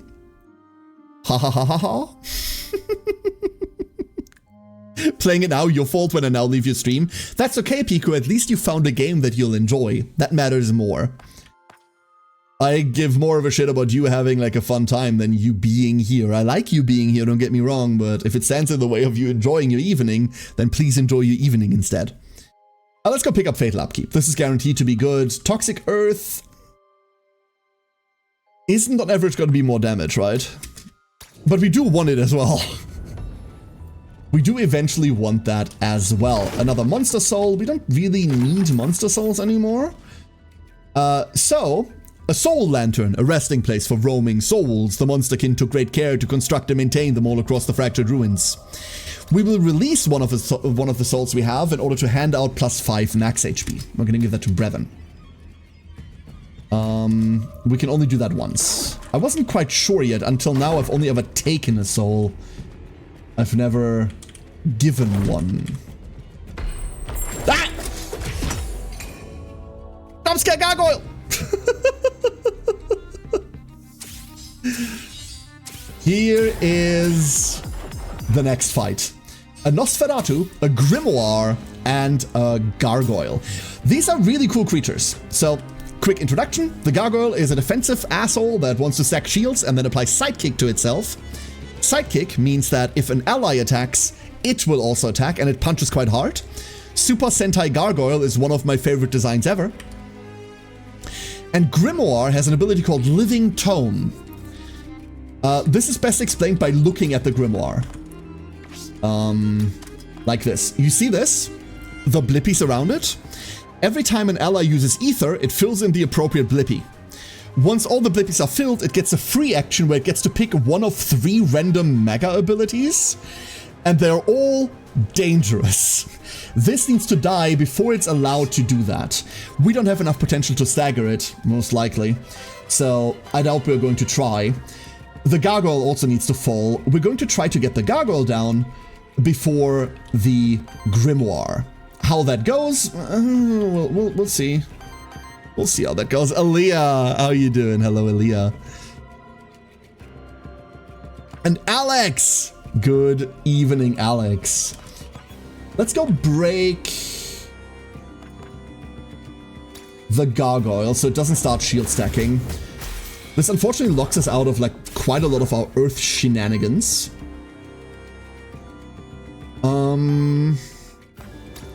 We're going to put poison on the Grimoire. We should focus on the Gargoyle right now, because while an enemy is staggered, they take more damage. But we want to spread poison on more enemies at the same time, right? That way, Plague is going to do a better job. Does that matter enough? Am I just...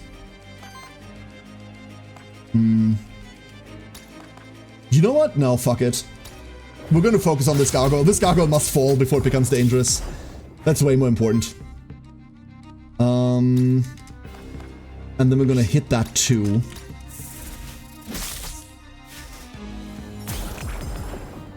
So there's one hit coming in at the bottom. It has fallen. That's a pretty big Nosferatu hit. And we take a swipe. That triggers its poison. Beautiful.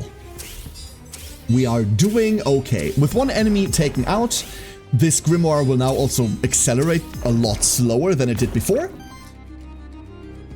So we can check. It's got 3 Blippies. It's about to cast Wild Ritual, which is okay. I don't mind it doing that. We're going to focus on this Nosferatu now. A Wild Ritual will give it a lot of Wild Ether, but it'll take some time to then do something afterwards. So we can mess with this. Let's go cast... Oh, it takes... That's how it works. Interesting. The healing from our item doesn't look at percent health, it looks at total health.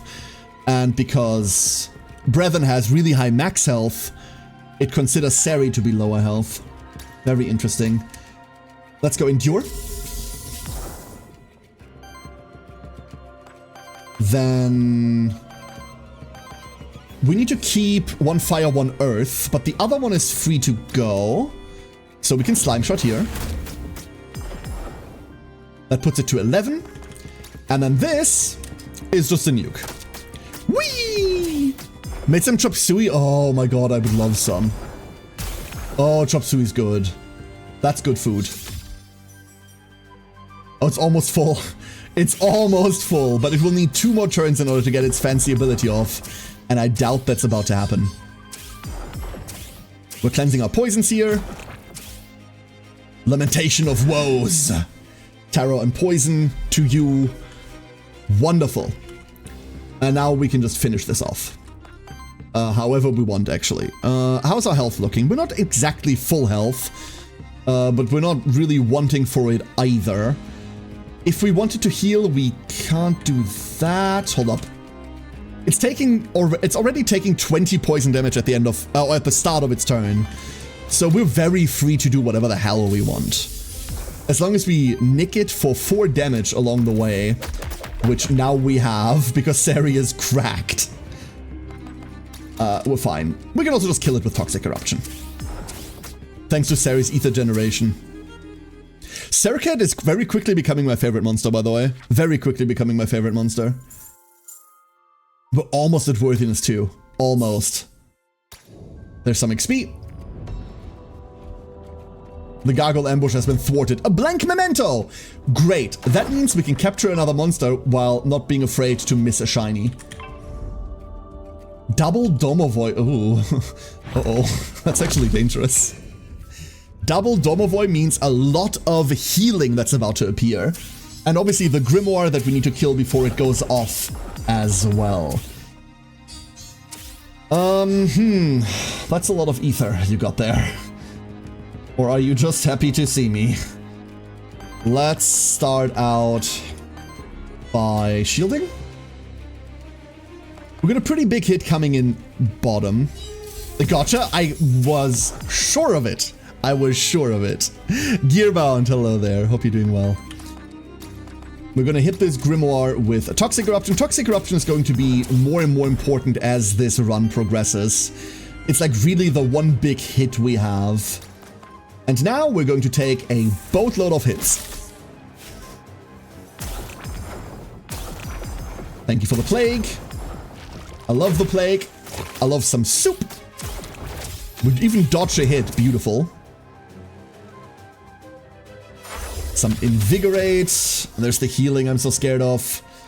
And an Icy Purge. This is also a pretty big one. unfortunately does nothing for them. They have regen, they have healing, they have 2 Domovoys. Let's see whether we can do anything about it this turn. We can see another lava soup coming in and a snow mark, which is just shielding and healing. This is okay, we don't care about this. It does apply redirect, which forces us to attack that target for the next attack, but we can kill this before that happens. In fact, that's not all that difficult. We don't have anything majorly that wants to use the water here, otherwise this will do it. And then it heals and then it dies, that's fine.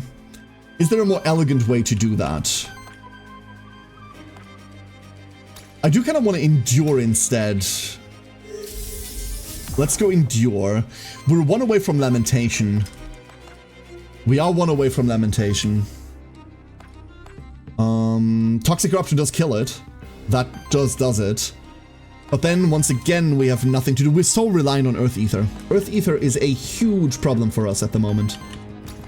But we're just gonna take this out. Proliferation goes wide. That's beautiful. And Sari, get him. I'm craving soup now. Same. Luckily, it is soon to be soup season.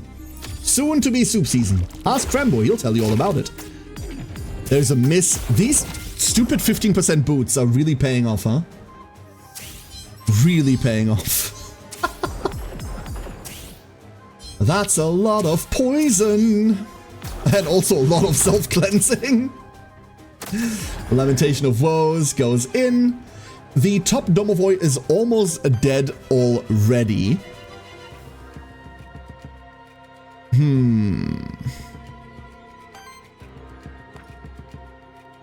But it doesn't get finished off by itself. Let's go commit to this immediately. That's a big Toxic Eruption for 34. If we can make that crit, that would be hilarious. We're going to endure. And then... Slime Shot? We don't need to Slime Shot it, right? No, we're gonna Slime Shot the bottom one. They do have regen, so they will be healing at the start of their turn. However, we have more poison than they have regen. Ta-da! They just dissolve to, well, in slime. It's just making me that good at dodging. That's exactly what it is. Florpal has leveled up Worthiness, so this is permanent upgrades. The next time we'll pick Florpal up in a run, we will still have this. What we gain is some ether crystals, I don't know, and then we gain a perk. Now we have debuff mitigation +1. That means all debuffs across the entire side of our team are going to do 1 less damage. So if we have 10 poison stacks on one of us, we'll only take 9. I think that's a bit of anti-synergy with Brevin, but it's not too bad, and it helps us stay alive at the end of the day. So, new skills, new skills. We've got Smog once again offered to us. We've got Lightning Shield. This uses fire and wind. Ether that we don't massively utilize right now. We're really heavy into Earth. Shields all allies for 5. Deals damage to all enemies equal to the amount of shield on this monster. That's kind of cool, but also really expensive. We also have access to Diamond Shield. Shields target ally for 2 × 5. Shields all allies for 3, and then applies 3 force to all allies. If we were deeper into force with guaranteed crit hits, we'd be wanting this. I think we're picking up Lightning Shield and calling it a day. And then on Florpal, we have Slime Volley, which we've already seen. Alchemical Blast. Oh, this is the AoE version, by the way. This applies damage to all enemies and poison to all enemies. Alchemical Blast, we've seen this on an enemy. Water fire damage against target enemy, and then applies 4 Affliction to target enemy and self. 4 Affliction is kind of rough. We could give Terror to ourselves. That's not great. But we can also see Wild Mark. Applies redirect to target ally, so the next attack is going to hit them. And then gives them Retaliate, trigger a 2 × 4 wild damage attack against the enemy, and applies 3 Terror to them. This would make it so that it is easier for us to stagger enemies, as now we have wild damage that will hit into their poise. I don't actually know what the take is here. I think I want to take Alchemical Blast. It gives us something to do that isn't Earth related. And we're floating these enough that I don't mind. But these seem very expensive. Rare boots! 10% more evasion! Sure. 30% evasion now instead of 15. So surely we'll now dodge twice as much, right? Surely. This isn't, like, suspect at all. Not at all.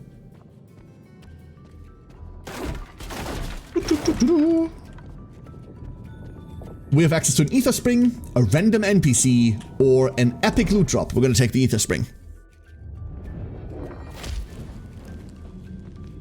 And for our Ether Spring, we get a jump. And the option between, at the start of your turn, generate 1 water ether, almost guaranteed taking that. At the start of your turn, generate 1 wind ether. Thank you, more ether is good ether. Shambler detected. We're gonna hit this Shambler. We do need to hit this Shambler. Welcome to Shambler and Danger Kitty. Shambler is a crab and therefore highly, highly lethal. An antithesis of life. And also, Danger Kitty, who is just dangerous. And a kitty. So this is Mephisto. Mephisto's trait is Schadenfreude. The first ally and the first enemy that use an action each turn get 2 terror and 2 burn applied to them. This would fit really nicely into our team. This monster gains +1 damage and 6% evasion for every 10 debuff stacks among all monsters in combat. As we're about to stack a truckload of poison, this thing's gonna get really, really dodgy. We need to kill Danger Kitty. We also have a Shambler. Breach the Void. This monster can copy its last action and use it once, with its cost replaced by Wild Ether, and is a free action. So turn 1 it's gonna do 1 thing, follow-up turns it gets 2 turns. Really, really scary. Let's see whether we can handle this quickly. We are fucked for ether. Once again, always the same problem. There's an attack coming up top, an attack coming up another top, and an attack coming up bottom. Icy Purge. Cool. So all 3 of these need to die quickly, and how we're going to accomplish that, I do not know yet. We cannot stagger quickly. We cannot. We cannot shield well either. We don't have good poison distribution.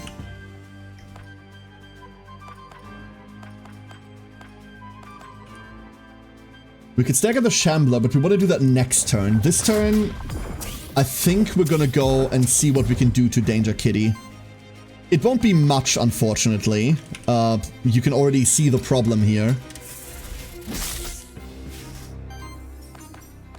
But it'll at least be something. We can stagger Danger Kitty, never mind. We do get a stagger here. And we get to apply some poison. No more one-shotting via crab today. No, we've had enough crab one-shots. Good poison stacks. Icy Purge. Good miss, but it eats one of my water ether. That's fine. And that's gonna trigger more plague. Wonderful. We got out of that relatively easily. More poison. We get to cleanse all of these really annoying debuffs now. But we do have 1 burn sitting on us right there. So, we now have access to a Chemical Blast. Which I really, really, really want to press. And I think we should. Hiya! There's a stagger, and also a crap ton of debuffs. And then we're going to check whether I have a Shambler Memento. I don't. You're mine. Come with me. Beautiful. Next up, we are going to try to murderize Danger Kitty. And by try, I mean we are going to. Let's heal first. This is a lot of debuffs on us now. This is too much for us to just keep cleansing passively. We might have to do that manually, but we don't really get to. So Danger Kitty is about to take 16 damage by itself. We don't really need to do anything towards that. So we're going to put more damage into that Shambler up top while it is still staggered. 17 poison. Absolutely beautiful. Here we go. All they do is make wild ether. They have a lot of ether. They can fire a lot of things right now. However, we might not have to give a crap. The crab itself is dead to poison as soon as that turn starts. We don't need to do anything about that. We have an ooze that has something to say about this, and here's Lamentation of Woes. Wonderful. Let's have a look. We are on max HP everywhere, so like a little tap from Sari will end this fight. Sari smash. Hell yeah. Another fight well handled. This will stop working at one point, unfortunately. Brethren can start picking up a new skill. We have access to Drift Guard. Shield self for 2x6. Applies redirect. Smog. And another Alchemical Blast. Let's go reroll. Thorns, Slime Volley, or Unstable Charm. Unstable Charm is like a force thing. I don't really care about it. We could go Slime Volley as like a high-end spender, but in reality, spenders aren't a problem. We're still gonna pick it up. We're still gonna pick it up. I think Brethren's turns are pretty good right now. A banner, all allies gain crit chance and evasion. That doesn't matter to us at the moment. Another skill reroll to replace the one we just used. And another NPC to rescue. Karam. I'm Karam. I heard the monsters in the void were scary, but honestly, I guess I'm just built different. Wait, what the heck are you? I'm just an Aethermancer. I'm Syrinx. Oh, could be kind of a jump there, huh? Can you do me a solid, though? Can you tell me the way back to Pilgrim's Rest? Not that I'm spooked or anything. I'll knock some sense into those monsters over there and then I'll head back. Just follow the path behind me. Nice! By the way, do you think Gustavo will still have some of that warm tea when I head back? By rescuing this character, you and your monsters have formed a bond to Pilgrim's Rest. Your monsters receive 2 corruption. Cleanse. Specifically cleanse. We're cleansing the 2 corruption. Down there is our next fight. We see another Danger Kitty, a Domovoy, and a Nosferatu. Danger Kitty needs to fall first. First run in, you gotta shift it. Wait, first run in? Do you not need to unlock shifteds first, Link? I thought shifteds were a meta progression unlock. Also, hi, Link. Alright, Mephisto on 4 with an attack down, an attack middle coming up. We have a bit of Earth Ether for once in our miserable life. Ah, you grabbed the unlock. That's what you mean. Gotcha, gotcha. Cool.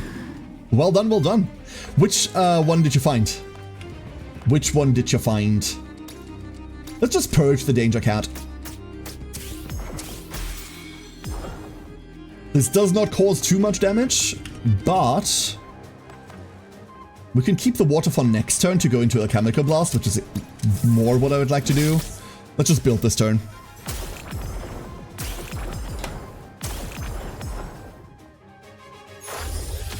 And it keeps on ticking. Hee hee hee. Middle hit, 21 damage. Pretty rough. An Orthrus, wasn't aiming for one, but a 5% is a 5%. Absolutely, Orthrus is also cool. It's a cool sidekick buffer. I kind of want to run like a Gargoyle Orthrus team, see what that does, see where that goes. Maybe that can be our second run today. That should be our second run today, huh? This is really expensive, but I want to do it. Terror and poison. That's a decent amount of poison. We can just kill it. Hitting it will murderize it. AoEing will also murderize it and apply more poison to everyone else. Slime Volley! Beautiful. Progresses the rest of the battle for us. And then we are going to shield middle here. Sari also heals via equipment. We can keep that going for longer. There's Plague once more. Basic just triggers, more Plague, thank you. We just easy live the Shriek. More Plague! Ah, I love Plague. Lamentation of Woes. I would like to find a way to trigger Lamentation of Woes like turn 1 to open with it, but I've yet to find that. We need to like self-inflict more. Beautiful. Another Lamentation of Woes. 2 Lamentation of Woes in 1 turn. Kind of cool, not gonna lie. Kind of cool. Let's use this time to heal up. The enemy is dead already. They have just not responded to that yet. But here we go and heal. Hiya! Once again, Ceri's auto attacks. Somehow stronger than they should be. We want to kill through poison. She keeps killing everything by just hitting it. There is some simplicity in that at the end of the day. Breathen gain 1 XP! Wonderful. Breathen almost caught up with the rest of the pack. Nothing else here. Let's go down. I love the fast travel in this. Wait, why are you arcing down so much? What is down there that you wish for me to see? Ah! Gargoyle ambush! Another one! Oh, double Gargoyle and Shambler. Ooh, wait a second. Wait a second. That can get out of hand very quickly. That is a lot of additional attacks and shields they're about to hand out. Oh boy. The bottom Gargoyle is only... We have nothing. All of our ether is in water right now. That's brutal. Wow, cool. We at least get to stagger 1, I suppose, but... Holy crap. That's bad. Let's make some ether, in that case. And that's it, huh? We're gonna apply the poison to the Gargoyle down there because I just want Plague to trigger better. Oh boy, oh boy, oh boy. Pretty good at smashing after all. Pretty good at smashing. We saw that in Aeon Trespass as well. I'm really excited for the next Aeon Trespass session, not gonna lie. I want to see like a good fight. Minimizing this for a couple meetings, but if my name is rolled for anything, I will respond after. Absolutely, Taco. Stay safe, okay? Good luck on your meetings. And may they not be in the form of could have been an email instead. Oh. We do need to Alchemical Blast the bottom one to stagger it out. Otherwise, we're going to eat that AoE, and I do not want to do that. However, that means we're vastly committed and now have to somehow find a way to kill this Gargoyle. Doable. Hold up. Doable. We're at 11 poison, 12 poison. And now, this guarantees that it falls. So the only thing that's happening is the Shambler up top is going to buff and then punch. And that's alright. The Gargoyle up at the bottom is already lost to the poison. And we can certainly live with a basic attack. Hell, we benefit from it through poison proliferation. Oh, there's Lamentation of Woes, never mind. The Retaliate is fine, it's bracing. Let it. Would you like some more poison? Would you? How many one-shots so far? None so far.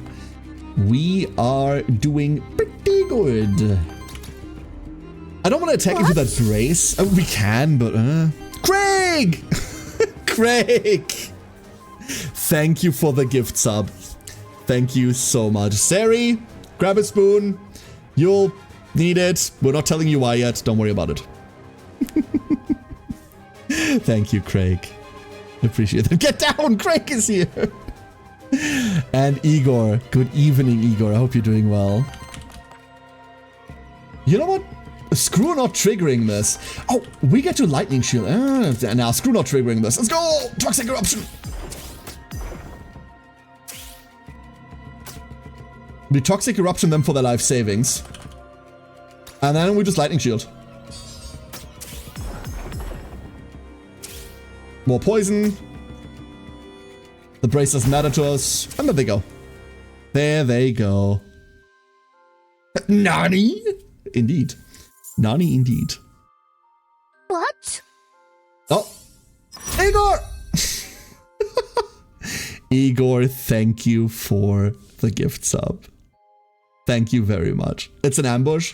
You should duck. Quack. Ignore the crow on screen right now. You should duck. Thank you so much, everybody. I was watching Craig and not the Igor. And that was your mistake. That was your mistake.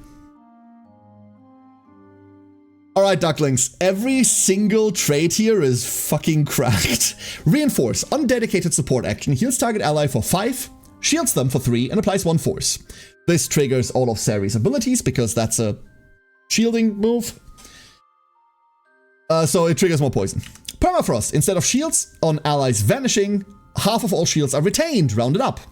We get to keep our shields. Really cool defensively. But also, Proliferate, which we're going to be taking. we just have to take Proliferate. For Florpal, we have Polluted Ether, consumes up to 1 Earth Ether to deal 6 Earth damage hit and apply 6 poison. We already don't have Earth Ether. Almost ever. Toxic Earth. We could take Toxic Earth here, applies poison to each enemy. Really nifty. We do a lot of Earth actions. Peak performance. I would like to try something.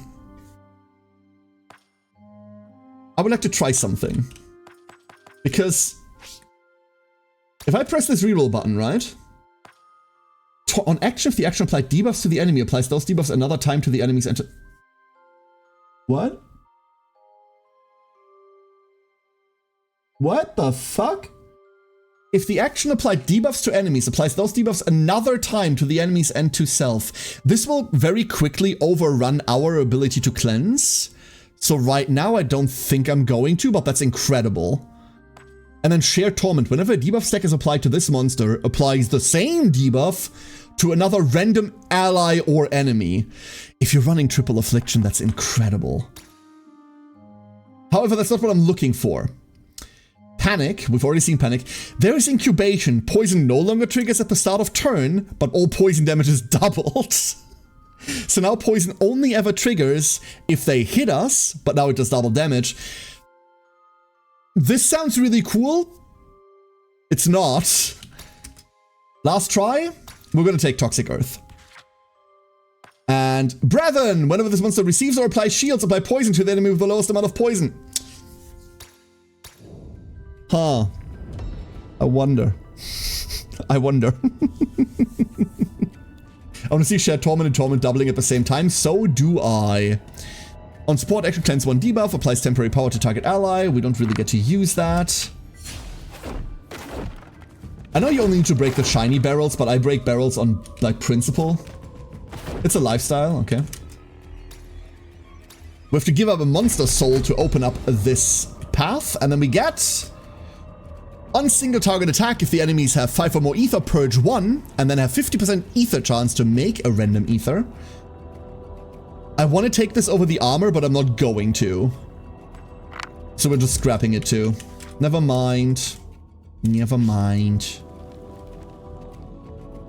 Next stage. Epic loot, a witch, or a merchant. We do have a decent amount of money. I want to see the merchant. This one seems so broken, I doubt it's losable. I'm pretty sure we're not winning this run. I'm pretty sure we're not winning this run, PS. You'll see why. So, boots. 20% evasion, 10 health. A salve. Cleanse for corruption at end of turn. 33% chance for force. Initial temporary power, doesn't matter. Shielding dust, thank you. That's an artifact that allows us to cast 10 shields. Caradai, Duckfather, VTuber, Barrel Breaker. Correct. I can break more things than just my foot, hmm? This duck, I love that cam emote, by the way, Igor. I absolutely adore that cam emote. Cam has, like, insanely good art. Insanely good art. Oh, we got some XP on Sari. This wasn't a good merchant. unfortunately. However, now we get to boss fight. Whee! So, welcome to Starspawn.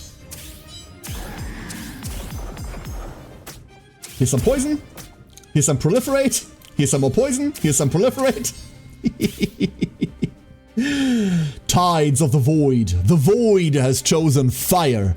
Whenever an ally or enemy uses a fire action, Starspawn generates wild ether.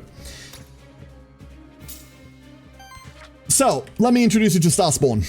329 health. It is a fire-water type, and its element, and its types are ether, power, and age. Its perks are ether +1, ether +2, health +10, water gen, and damage +3. Which means this thing generates a shit ton of ether. Tides of the Void, you've already read what it does. It picks a random element. Momentum on every 3 attacks applies power to self. The big thing about this creature is Starbeam. It needs 5 wild ether, and then it gets to fire a 2 times 13 wild damage against all enemies, which applies power to itself. In other words, it gets to fucking kill you. But don't you and Vis-a-Vis know each other was a nice surprise. I've collabed with Cam like a couple of times now.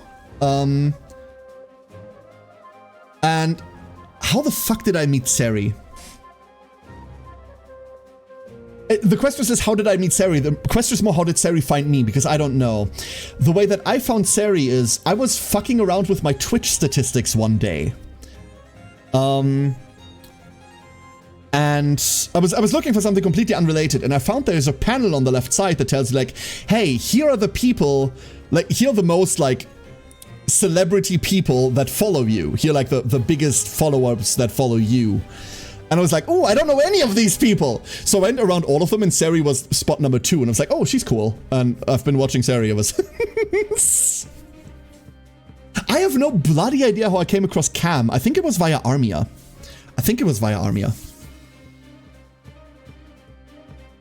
So yeah, Starbeam. This will kill us, eventually. And once again, our ether has done things. I love when our ether does things. It's my favorite. Let's hit it with Brethren to make some Earth Ether, on account of we have none.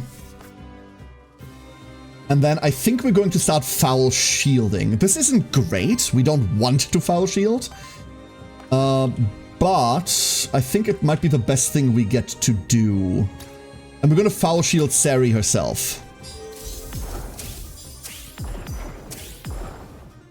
That's a decent amount of poison already to start off with.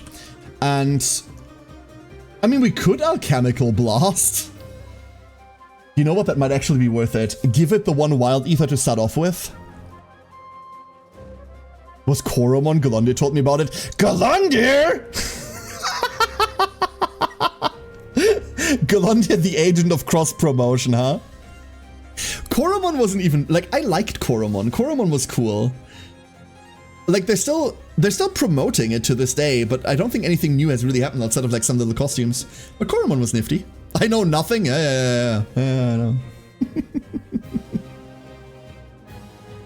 I'm sorry you had to see me like that, Seri. I'm sorry you had to see me like that. Honestly, I'm going to give it 1 ether, just in order to get the 4 afflictions going. We got 4 terror out of it, which isn't the afflictions that I wanted. I would have preferred more poison. There's a basic attack. This is all going to hurt eventually.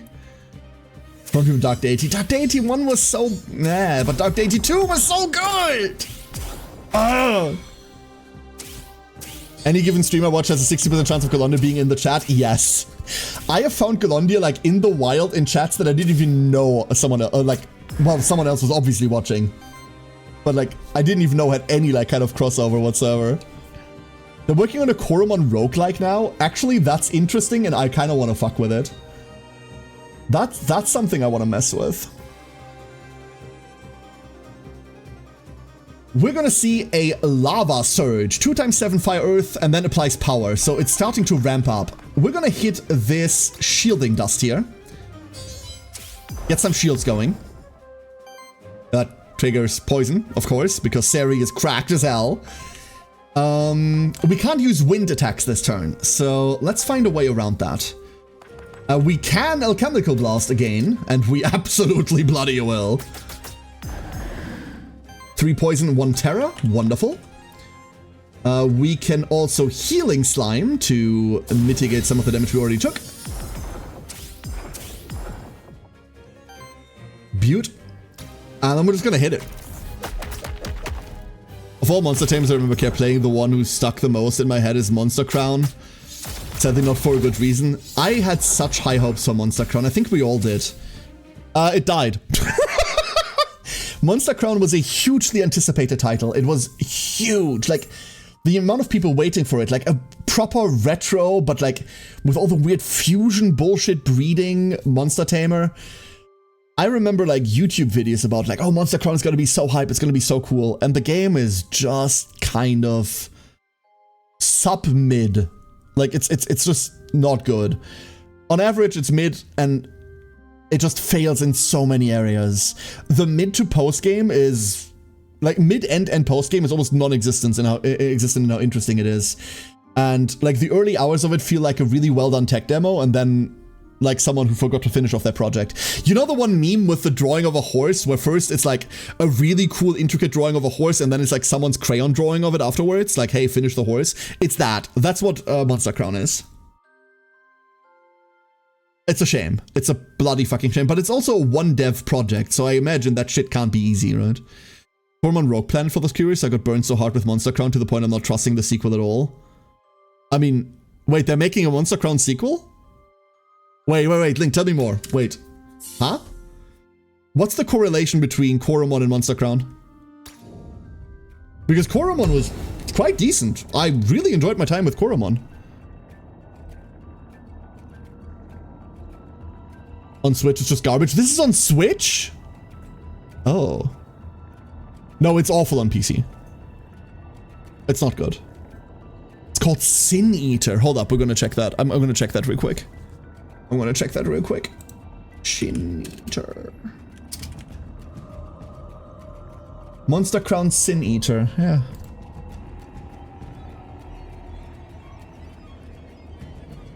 But damn, it looks really fucking good though. This looks insanely good. I love that art so much, but god, the game was so dog shit. Am I gonna play it on launch? Yeah, of course I'm gonna fucking play it on launch, but still.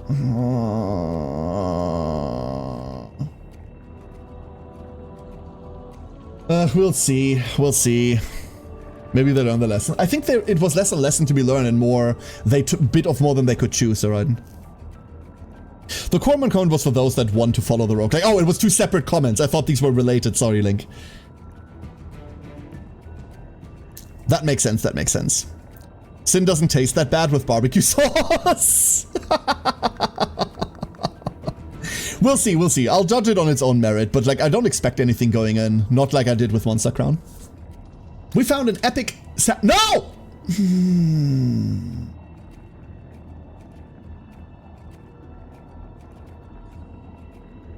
And then I misclicked. A lot.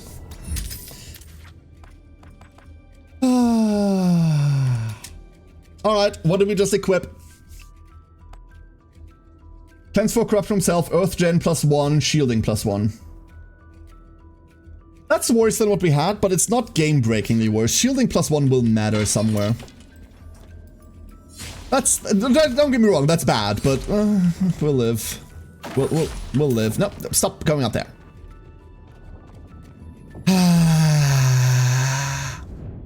Once again, it goes to show that you cannot physically create a UI that a moron like me won't be able to break somehow.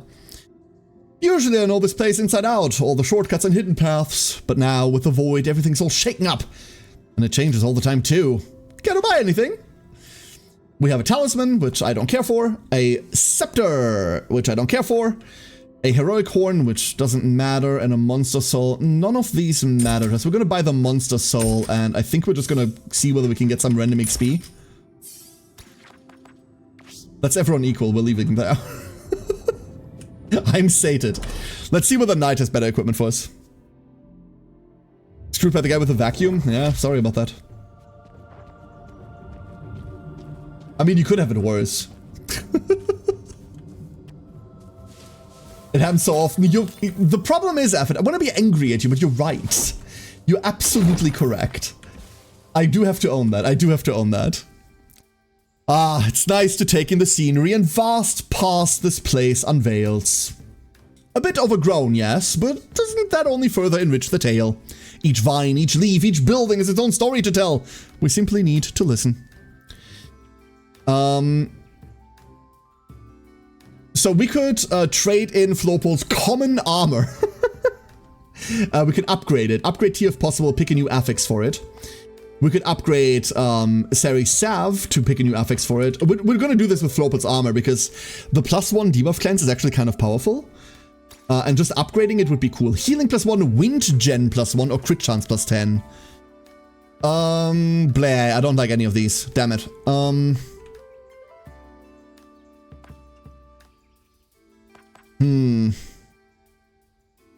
We don't care for the crits, unfortunately. It's just gonna be the healing +1. That's not great. That's really not that great. What a shame. Okay, we found the exit already. And here we see our next set of enemies. Oh, it's gonna be rough. We have a cat, a snake, and Misty. We're going to try to kill this snake very quickly. Behold! An Amit, a Sphinx, and a Medusa. Wonderful proliferate.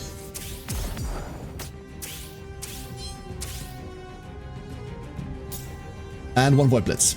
Alright. We already see a Blossoming Strike. Applies 2 regeneration to all allies. That's kind of rough. Regen is kind of what this armor deals in. But we do have an AoE Slime Volley, which we're opening with. I wonder how good a full summon team is. I also wonder that.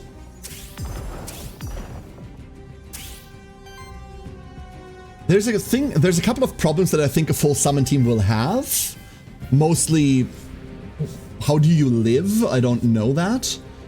And also, directing damage to a source is going to be difficult. Very, very difficult. But you can run like Amit, Sphinx, and what, Hackathon? Like the Hackathon that does it?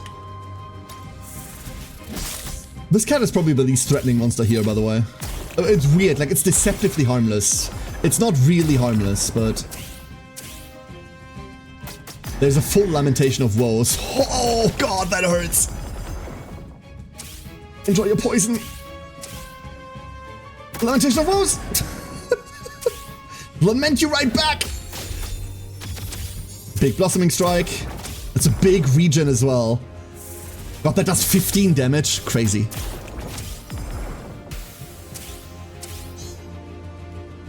Okay, one gone. The Amit hurts so much. So here's the way the Amit works. Let me introduce you to the Amit. We've seen Misty before, but I haven't shown you what it does yet. As it's now staggered because our abilities are all like triggering like crazy. We're so combo heavy right now. Holy crap. So here is Amit. It has the Glutton trait. Regeneration heals this monster for 10% of its max health. Normally it heals for 5. But it doesn't trigger at the start of turn. Instead, on attack from this monster or its minions, triggers regeneration on self and deals an earth fire hit to target enemy equal to the healed amount. This thing has 140 HP, so it heals 14 and then hits for 14 as well. And every time one of its summons attacks you, it does the same thing.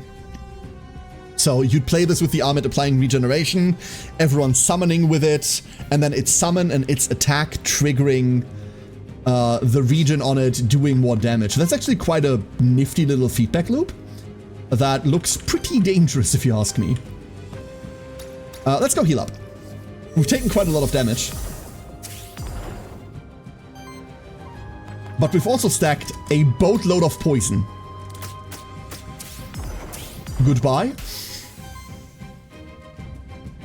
And goodbye. That was a convincing fight. How long does a run usually last in this game? I was just trying the demo. I'm yapping a lot, so like don't take my word for it, but what, like 2 hours? 2 hours-ish, I'd say. Like, it's a pretty decently long run time. Oh, we're taking the 5 max health here. I don't want any of these. Envenom, Doom Bloom, apply 3 Terror. That's kind of nifty, but we're just gonna take the health as well. Same thing here. I kind of want Toxic Healing. You know what? Give me Toxic Healing. We're gonna drop Healing Slime for it. Sure, sounds about right. Good, good, good. Like, I'm not entirely sure there. On single target attack applies weakness, initial weakness, poison damage +1. That's actually kind of sick. You know what? I'm taking this. We're taking this. Oh, here we go. Oh, ambush! Bird ambush! Behold! A bird! And also my nemesis, there's a Naga down there. And a Sphinx. The Sphinx we'll mostly ignore for now. The Naga, on the other hand, though, is a huge problem. Let me show you why. Fearless. While this monster has 1 or more force, it evades the first hit of each enemy attack and has Retaliate, which means it triggers a 2x2 fire-water attack against the enemy. Force means the next hit that you make auto-crits. And this thing has access to Flame Skewer, which deals 1 hit of 28 fire damage. It can make this auto-crit, and it deals 5 more damage for every stack of force. It also deals additional damage if you have shields. This thing is designed to kill a creature in 1 hit. And it does that quite easily. So our #1 goal is to try and prevent this Naga from existing. Unfortunately, we once again didn't create a single Earth Ether anywhere. Our Ether generation is still completely whack. Completely whack. We cannot stagger the Naga, but it doesn't attack us this turn. That's the good news. So, we're just going to stack some poison on it. And we're just going to chill. We have enough shields to trigger our passive on Circat, and they're not actually attacking us anyway. Never mind, none of them are attacking. Fun fact about Sphinx, Sphinx's passive says it cannot learn attacks at all. It is a pure buffer and summon character. We still have no Earth Ether. Fun.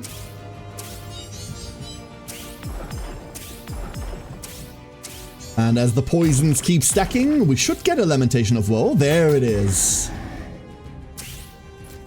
That unfortunately triggers Fearless Attack. And the sidekick from the Sphinx. Look at that attack animation though. Its sidekick animation is so fucking good. I love its attack. It is absolutely fantastic. We're gonna hit you. Normally hit you with a Slim Slam. And then I really want to cast Endure.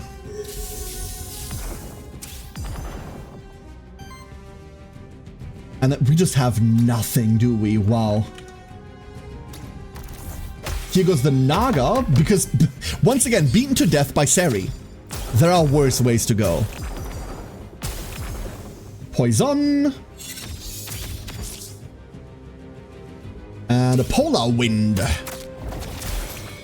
That's so much damage. Holy shit. No! No! Brethren! Brethren falls! Brethren, no! Claimed by the cat! Damn! Well, that's it. There goes Brethren.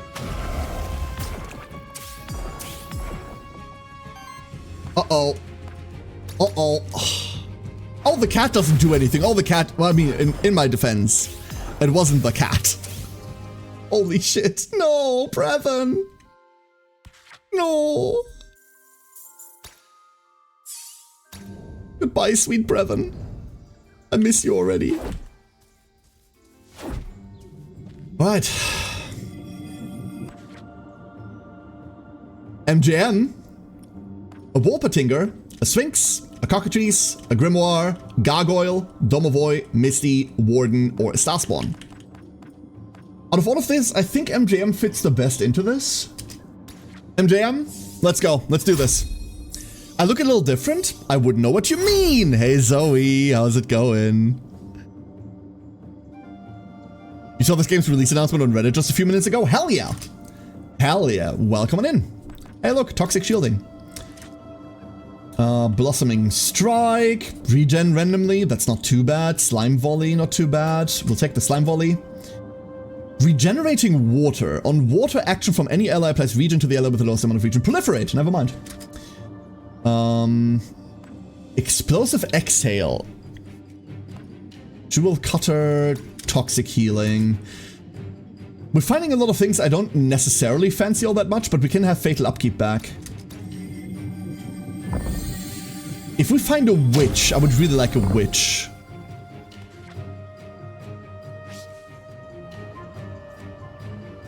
You gained a Void Crystal, +1.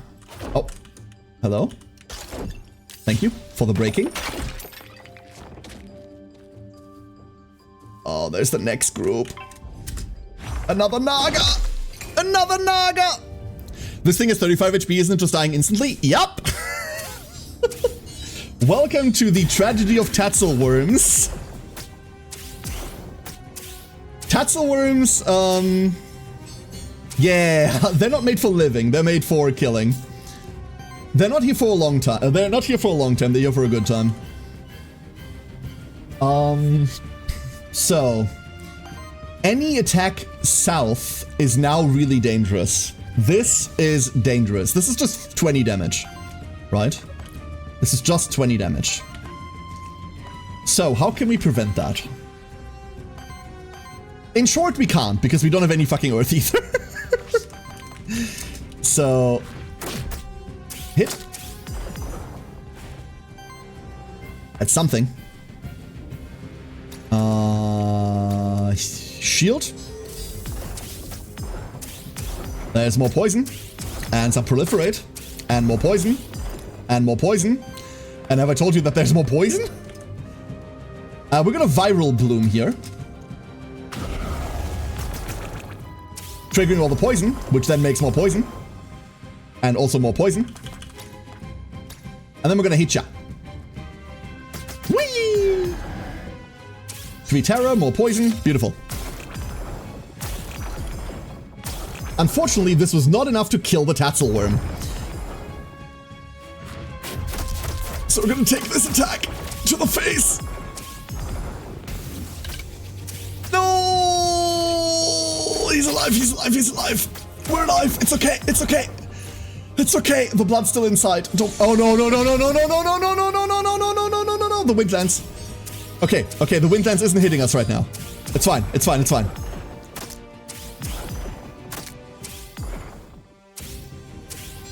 Cleanse, cleanse, cleanse, cleanse, cleanse.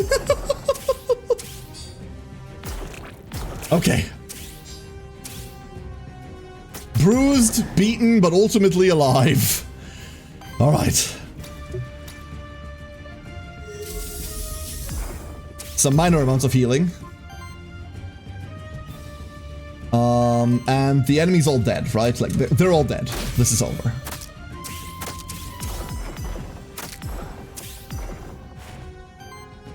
The only HP that matters is the last one. Unfortunately, in the case of this game, if you're only on the last HP, you're probably dead the next turn. We're gonna heal up via our Monster Flask, which I criminally underuse. And then... yeah, everyone's dead. Doesn't matter. We can mess around here. That almost claimed another victim, yeah, it almost did. We've got really good poison generation. We just have trouble staying alive, you know?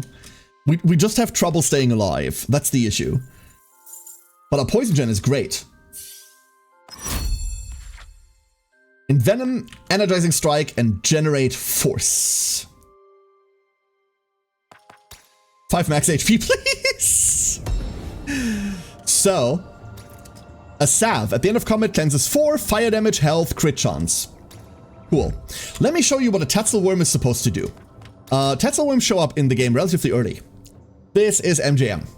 Primeval Blight. On crit, applies poison. This monster gains 4% crit chance for every poison stack on enemies. So, yeah. We also start with 25% crit chance, +1 poison damage, and +1 hits to anything we do. So MJM's entire job is to hit a motherfucker until it stops moving. A soul altar. A crude altar crafted by the Monsterkin many centuries ago as a place of worship for the monster deities. We're going to release a monster soul, and we would like 15% more crit chance. No, we would like affliction boons. Thank you. For the next 2 battles, every time we apply a debuff, we have a chance to apply more stacks of it.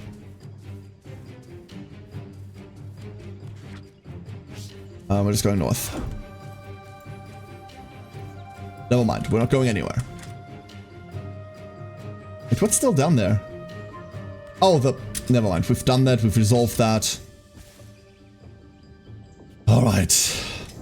1 cook, please.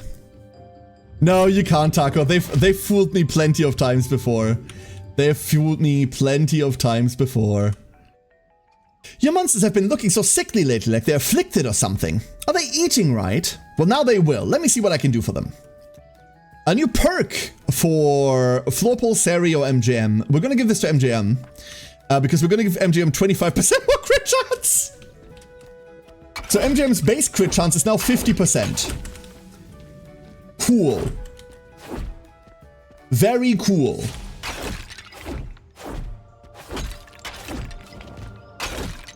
We're just breaking things. Hold up. I just want to break things. Oh, another NPC to rescue. Let's do that really quickly before I die to these Naga. Mike Golden. Congratulations, my dear Aethermancer. You have finally found me. Excuse me? I suppose you've heard tales of me. I don't think so. Sorry. So I take it you did not brave the void hoping to rescue me?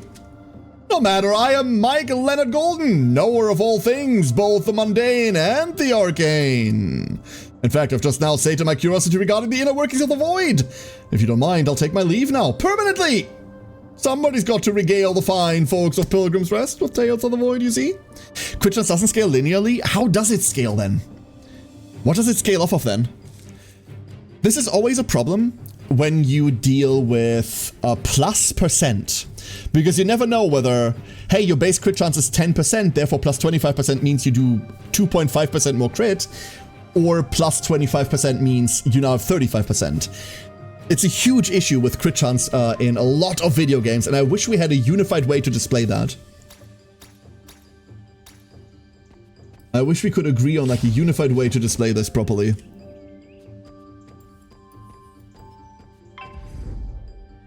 I should really jump up there, but no, it's too late. We're just going.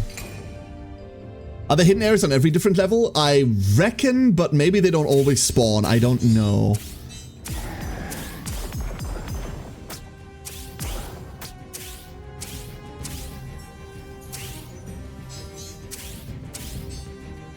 We have all debuffs sticking.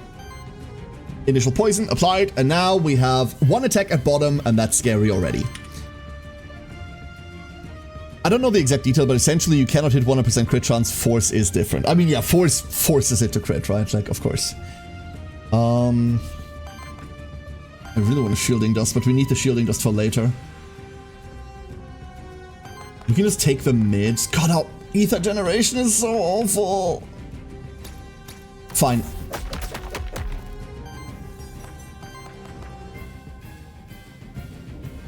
Honestly? Probably.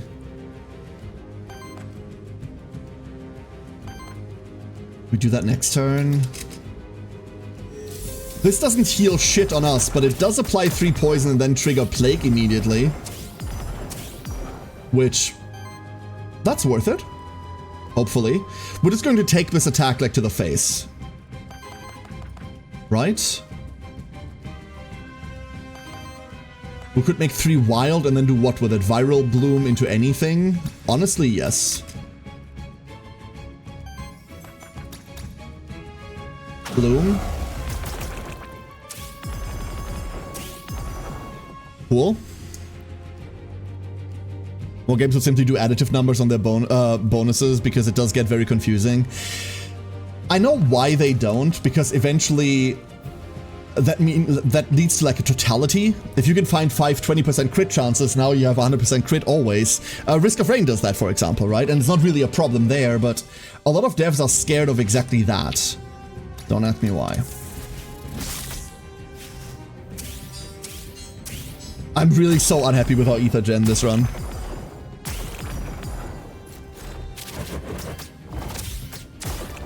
We get hit here, that's okay. That does almost nothing to us either. And then Foul Shield, we get to just cleanse that. Here come the fiery stabs. Here comes the poison. Yep. There's the fearless attack from poison. Okay. If I just forget to join the vlog. Would never happen to me. Toxic shielding, wonderful. We really just need to heal now. I don't want to call this a solved problem, but, you know, I'm going to call this a solved problem. Lightning shield. Crit used to be too powerful, so they implemented his nerfs to crit. Crit is always too powerful in any video game ever. Like, I forgot that toxic healing is only poison AoE, but the healing isn't AoE. We should have just healed middle there, and we didn't. Oops.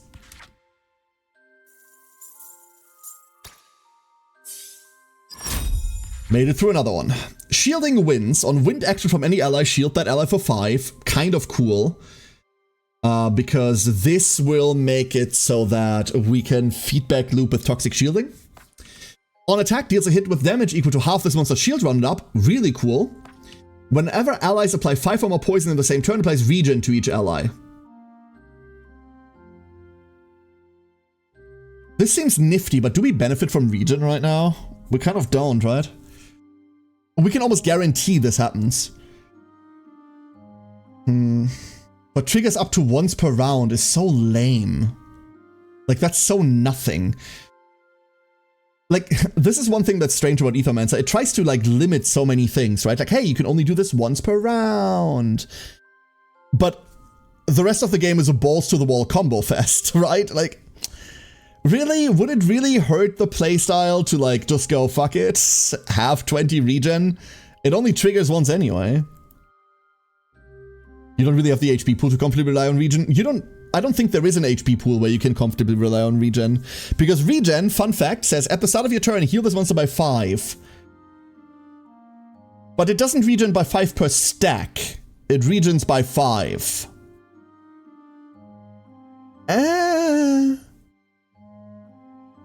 Like, regeneration has been, like, one of the most disappointing buffs I've seen in this entire game. I think we're taking shielding wins.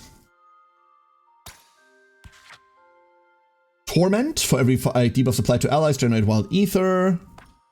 Deadly Sting, on crit if it was triggered by force, applies 5 poison. Funny, we don't have this. Let's go pick up Torment doubling, fuck it. Let's just go crazy. This is gonna be so bad for us. Convert 1 random ether into wild ether and shield self for 2. Oh.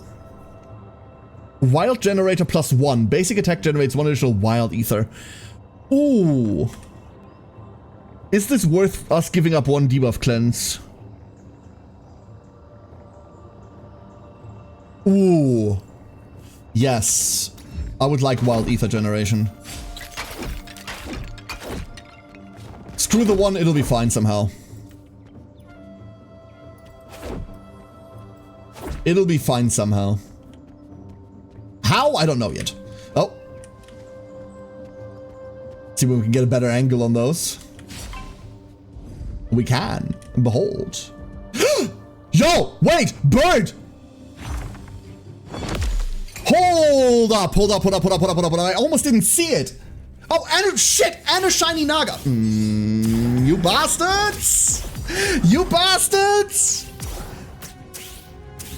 So that is a shiny Naga, and also one of the starter birds, or one of the starter characters you can pick. This is Minokawa, Shining Spark. First hit of each attack of this monster deals +1 damage for every 2 buff stacks on it, and shield self equal to that amount. Have you got enough mementos? We have 1 memento, hence why I'm cursing. So, here's what the Shiny Naga does. Fearless Shifted. While this monster has 2 or more power, it evades the first hit. Oh. Oh no. Oh, it's a power stacker now. Ooh. Oh no, that's really dangerous. What the fuck? So it no longer guarantees its crits. I mean, it can still get force, but now it just does damage. Oh, fuck. Do we want the Naga or do we want the bird for completion? I kind of want to pick up the Naga. But here's a different problem. We don't really have a way to break the Naga. We do not have a good way to break the Naga anyway. So it doesn't matter.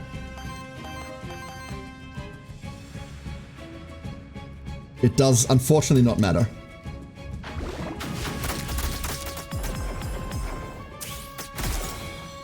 I have no idea how rare the starters are, but I'm going to imagine that they're fucking rare because they're an unlock as well. So, bird. 1 Minokawa.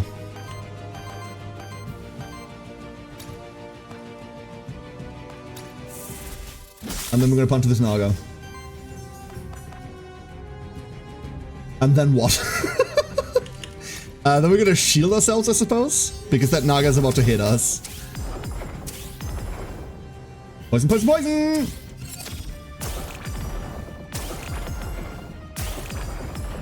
No, shinies and prefers birds instead. Why am I not surprised? Yeah, absolutely. That's it. That's correct. That is entirely correct. Affid and accusing me of random shit. Name a more iconic duo. God. The combo. We're just gonna do this. Toxic healing.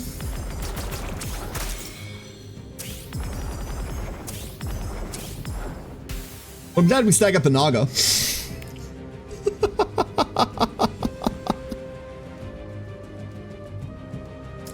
Cool. One more cat falls through Seri punching it to death. God damn it. This is why I wanted to keep a memento, but I didn't think we'd find a starter out of all of things. 2 skill rerolls. You know what? The ultimate troll would have been to give me a memento here. That would have been like the ultimate one. Ah.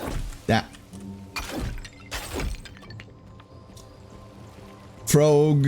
We can frog. I don't mind. Get some crystals. Speed along the progression a little. That's a monster soul, I was about to say.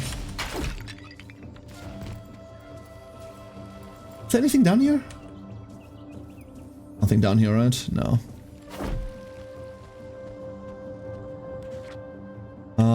We have nothing else. All right.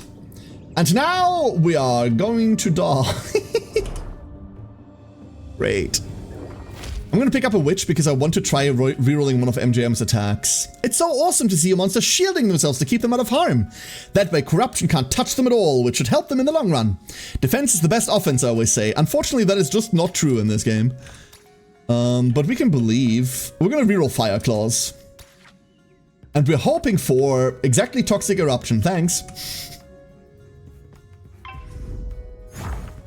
We will now talk to the hand. Will it let the intrusive thoughts win? What are the intrusive thoughts, sir? What are the intrusive thoughts? Someone hasn't run Regeneration Explosive XL yet. Whimsy, this is my 3rd run. No, I haven't. I have not, indeed, you're right. Alright, so. Hackathon. 100-handed gains aging. At the end of your turn, if this monster has 3 or more age, triggers an attack against each enemy that deals 1 × 5 fire wind damage for every 3 age stacks and applies 1 weakness to each. Fair enough, it just grows over time and eventually punches us to death. It also has summon mastery, which means minion damage +1, and this monster can have 1 additional minion attached to it, so it can have 2 minions instead of 1. Let's do something about its entire existence. It's about to punch us up top. Do I accept this? Knock knock. No, I was about. I clicked yes, just so that you're aware. I clicked yes and then it vanished.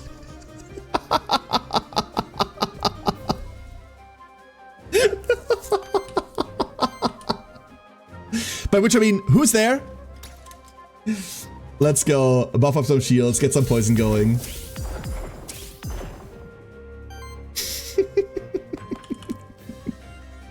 Smashing into the stream, indeed. Honestly, I don't mind going for Wild Ether right now. We'll need it eventually anyway. And this way we can Alchemical Blast for 8 Affliction. That feels dumb. Never mind, we gave most of it to ourselves. It's so dangerous every stream that has it. I've got it set for only favorites, Sari. For my stream, only favorites can press that button to begin with. Get punched. Like, I remember the day this released. The day this came out. Oh my god, the panic. The panic. On top of that, remember when it, like the day it came out, the VTubers that accidentally doxed themselves to hell and back? So for those of you that don't know, the like stream together feature, which I believe is a great feature, it's the best thing Twitch has done in years, right? At launch, it force activated your webcam. So if you hadn't blocked your webcam from being used by programs like on an OS level, you went into a collab with it, and it just broadcast your webcam to everyone else. So many fucking VTubers face revealed that day. It was tragic. Like involuntarily, mind you. It's not that they chose to. It was bad. It was really, really bad. It was kind of funny, but it was really bad. Like a lot of people got really uncomfortable. Very understandably so, right? Very understandably so. That was the launch day for this fucking feature. It was so bad, yeah. Oh, it didn't go well. It did not go well. It's gotten better since, but you can see the implementation, right? I'll switch off the subject of a class action lawsuit from that. I don't think you get to class action that. You use a feature that is widely described in tech documentation. No, you're not getting that into anything, Igor. Don't take this as legal advice, but nah, this isn't going anywhere. I wonder what's the... Like, Toxic Slash has to be the best of our single Earth ones, right?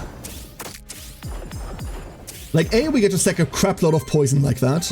B, we get to use Florpral for Ether generation. And then we get to Foul Shield on top. Some VTubers did in fact try to sue, and it went in fact no way.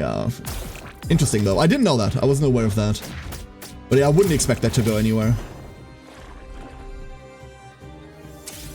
That seems pretty well covered. Unrightfully so, obviously, right? But...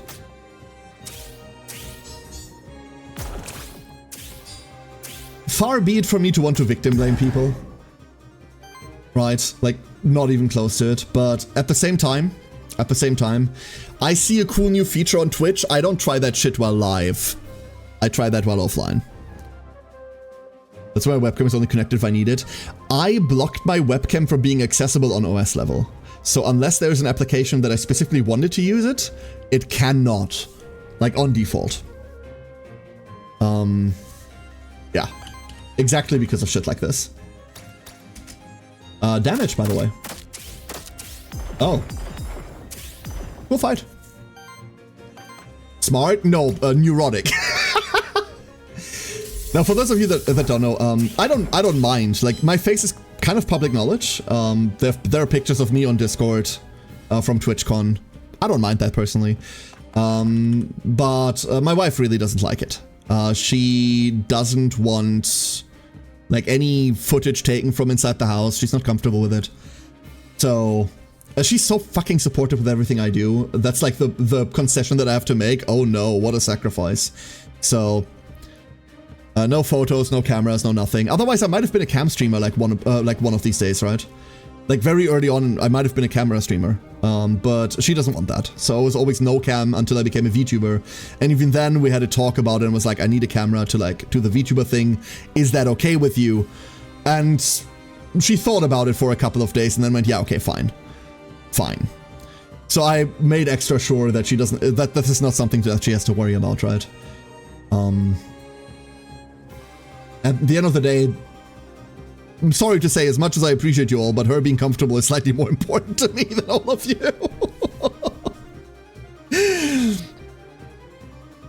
Slightly more important. Pretty normal reaction for her since you have kids. It's not even about the kids. Like, I also don't want my kids on stream. Until my kids are of an age where they completely understand what that means. Like, I don't mind, like, Chris is old enough to understand, like, if he walks in here and, like, he knows when I'm live, if he walks in here and, like, wants to talk to me, like, I'm okay with that. But Rena is going to be 11 soon, and I feel like that's still a bit too early to truly understand you're walking onto the internet talking. I've had a talk with both of them, right? Like, they know what's going on. I want them to, like, know that, and then if they want to walk in and, like, talk shit into a microphone, I'm happy with that, but no. Not without them fully grasping the situation. It's not like I'm super internet famous and all of a sudden millions of people will see them, but I have viewers, right? Like, you exist, I think.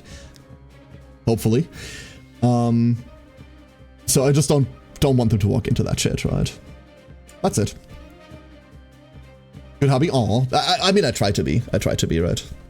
A lot of people just brush their partners off. We've been married for 11 years. Sorry, we've been married for 11 years.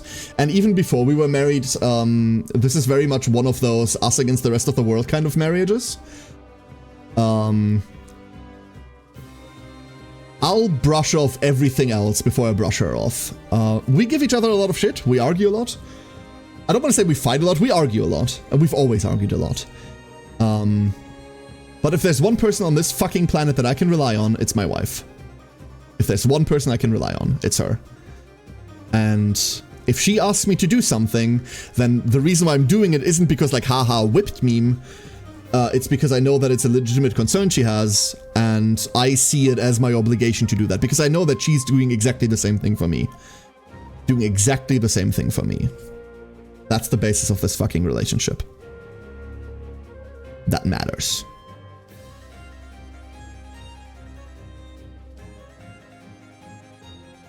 My daughter just visited school the first time. Yeah, like quite a lot of you were here when she went to school for the first time. I know. Time goes like crazy, actually. I mean, 11 next year, but still. Honestly, fighting is normal. I don't know whether fighting is normal. I think having good arguments is normal. Debating, sometimes at like a slightly elevated level, is normal. Fighting, to me, is a bit harder than that. We've had our fights, but... whatever, you know. Nothing we couldn't get over. Nothing we couldn't get over. It's almost as if Care understands what's important in a relationship. Do I? I don't know. I don't know. I barely understand what's important in my own life, for Christ's sake, but that one is. She is. I was about to say important more than anything else, but no, I have a daughter. She's more important. Nah, dude, I like my family. Quite a lot. I like them quite a lot. If you did, you would have this opinion. Yeah, it's true. When I get to live with my Zoe, I will totally be fine being whipped, but I don't have an emote for it. We need Zoe holding a Tyranid whip. Like I said, I truly don't see it as like being whipped. We talk about basically everything. We've lived together for so long. We've been together for so long. Like even before married, we've been. God, hold up. We've been together for on-off almost 18 years now. The first years were very on-off. Very on-off. We've known each other for 20 years. I was 15, she was 16 when we met. We couldn't stand each other for a very long time. And then life happened. We like ended up together like many years later. Yeah, it's been a fuck ton of time down, dude. I had a bad breakup before. I learned communication's key the hard way. Yeah, Zero Rock, absolutely. Absolutely, same way. Same way. That's how I kind of learn everything. I mean, you can probably tell, like, I'm slightly hyper-autistic. I'm very on the spectrum. I learn most social interactions the hard way. I have, always, my entire life. I've been at this for, like, a couple of years now. That's okay. Some things you just learn the hard way. As long as you learn from them, that's the important part. As long as you learn from them.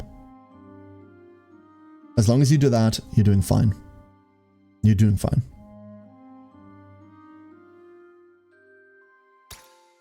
Alright. Enough! I feel too wholesome now. Let's go kill shit. Critical hybridization deals a 3 wild damage hit on crit. This will happen like all of the bloody time. But does it matter? I don't know. It's an additional hit. Additional hits do matter quite a lot. Especially where we're going. Critical ether, every 3 crits generate wild ether. Oh.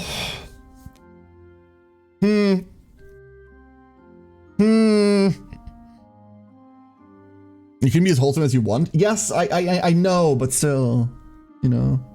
I don't want to poison people with too much fucking saccharine sugar. Actually, respecting your wife's choice and desire is how you actually be a man. Yeah, yeah, absolutely. God, Igor, don't remind me now. It's not about being a man. It's not about being like being a woman. It's not about being. It's not about being any of this. It's about being a fucking good partner. And being a partner means that you value your partner's opinion equal to your own. Period. That's it. That's all it is. It doesn't matter who you are, what you are, where you are. It's irrelevant. Completely fucking irrelevant. It's about being a good partner in the capacity that you can be. That's it. God, I'm really tempted by critical ether. Will this fix me? Will this fix me, or is crit hybridization how we break the thresholds we're about to run into? Except when it comes to pizza, there's only one right opinion. Still allergic to pineapple.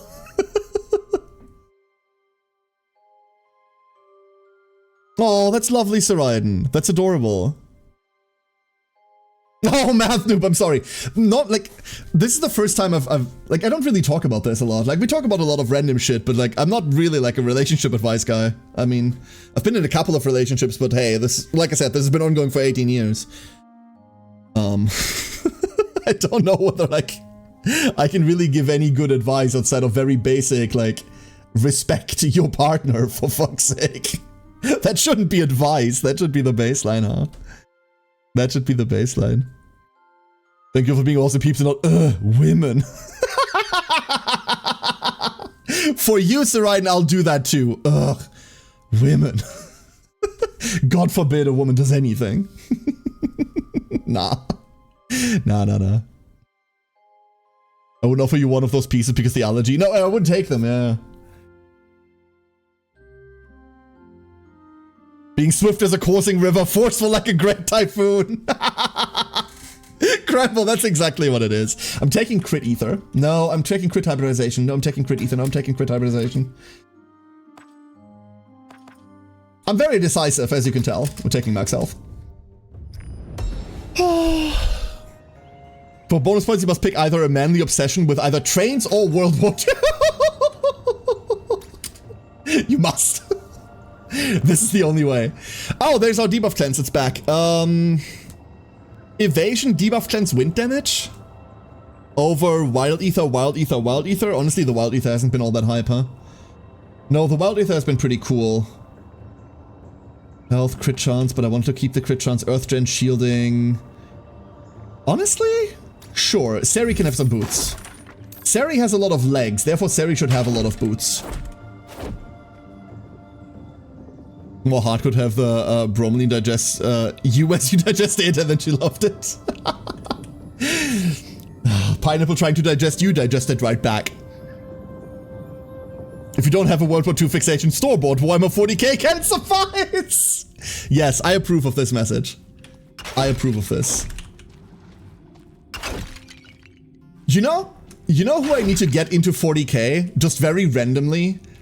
Hey Sari, have you ever thought about playing 40k? Would you like to?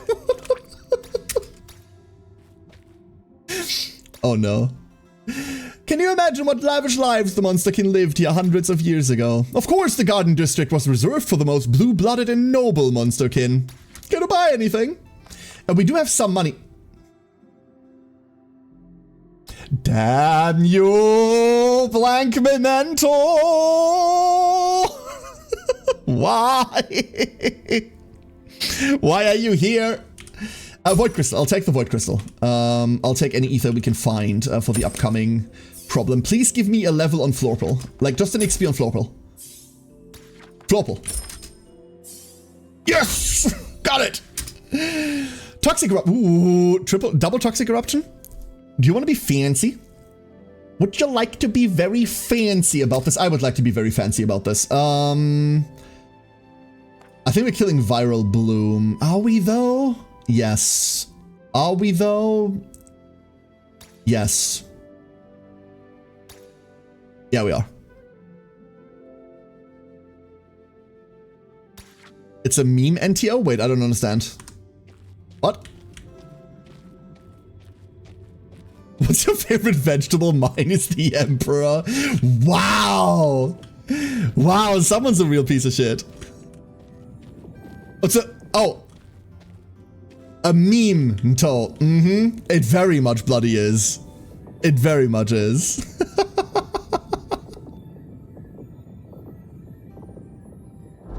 Let's do this. Note, please, that Sari hasn't responded. That is a wise decision. We finally made it back. I can still feel Chernobog.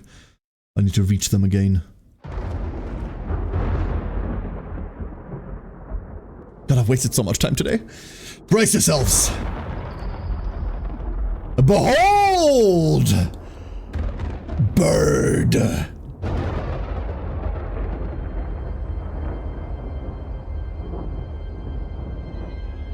I honestly don't know whether we can deal with the hands. This might be an issue. We can deal with the ads. I don't know about the hands. The hands are scary. Spooky, scary hands. We will never have a true conversation. We need to stop this, Void. You could help us. You've overstepped your place, Syriax. Let us right this wrong once and for all. Saying you can't catch those hands? No, no, I can't. Just with my face. Only with my face. Does that we can't capture it? Shit, I never tried. We can't capture Chernobog, right? So, welcome to the first real boss. The previous fights have all been champions. This is a boss fight. This is Chernobog. Eldritch Horror. Gains aging. For every 3 age, applies terror stacks to the enemy with the lowest amount of terror equal to the total amount of age on all allies. He's also a Nightmare, +1 terror. At the start of your turn, deals a wild damage hit with 9 damage to all enemies with 5 or more terror.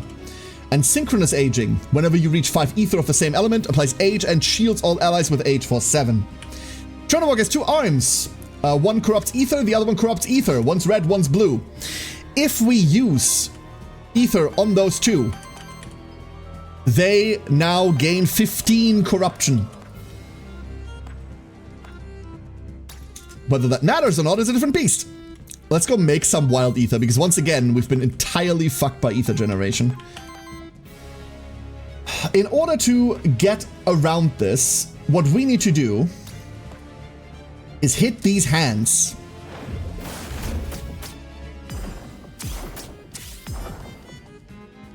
But the way we do that is kind of bad. Just bad. Because we don't have like good hits for this. It's really cool if you have elemental auto attacks. That makes this a lot easier. But we don't. So we're just gonna normal attack here. A couple of good hits.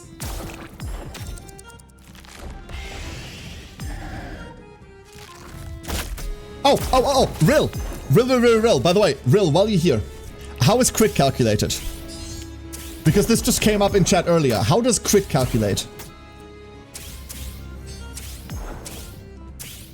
We get to cleanse some of the terror off. Okay, so we don't have to suffer from it too much. Corrupt Ether. Who's the other target? Oh, there's only one target, obviously. In what way do you mean? MJM here has plus 25%, plus 25%. What's my crit chance? How high is my crit chance? Let's ignore Primeval Blight for a second. Let's just ignore Primeval Blight. Because baseline your crit is 0, right?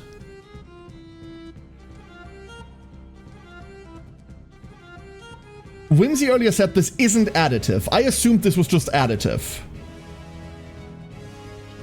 Are these separate? Every hit has a 25% chance and then another 25% chance rolled separately? Are these like multiplicatively? Do these add multiplicatively? That would be wonky as fuck, by the way, but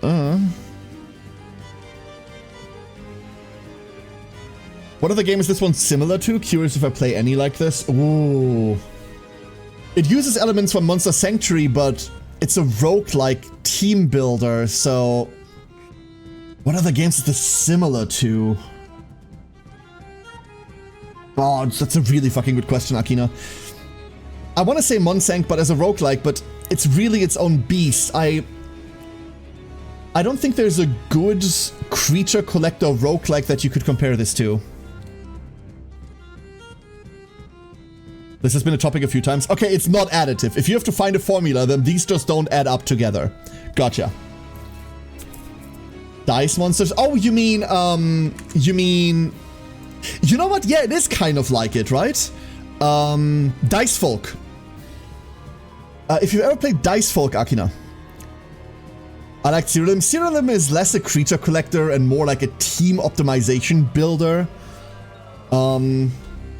It is kind of like Dice Folk, huh? You've got 3 creatures. It just... Yeah, take the combat system, like take elements of the combat system from Monster Sanctuary and like put it into a Dice Folk shell. Kind of. Abomination, but I've never played that. The little beast teams, yeah, that's Dice Folk. That would be Dice Folk.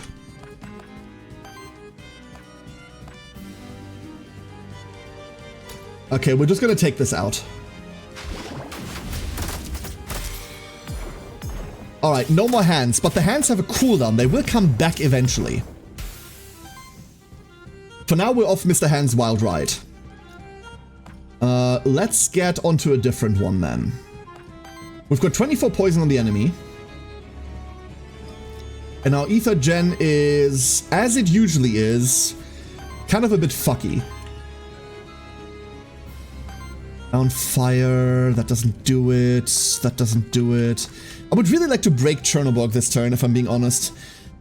All that does is it removes Doom Bloom, so no 5 Terror. That makes cleansing easier for us. But I think I do have to Cleansing Strike here. The reason I need to Cleansing Strike is because I need to get rid of some debuffs on us. We do need to take care of that, like, along the way. It does give us a Lamentation stack. Which then gives us more terror, never mind. Let's say everything is 50%. It doesn't really change anything with higher values, but makes it easier to grasp. 50% equals 50%, plus 50% equals 75%, plus 50% equals... yeah, okay, fair enough. But then the question is, what's the baseline?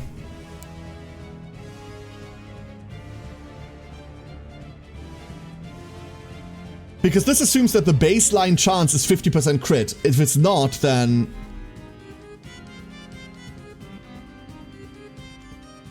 Yeah, Cassette Beast is way too Pokemon-like. I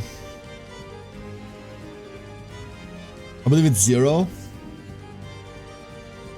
So then your example doesn't work. So basically, if I have 25% and another 25%, then now it's 37.5, right? All crit chance increases stack multiplicatively. That's it.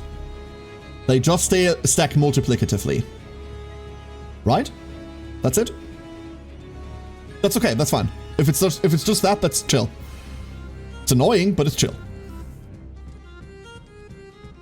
So you create your own baseline by finding something that gives you a crit chance.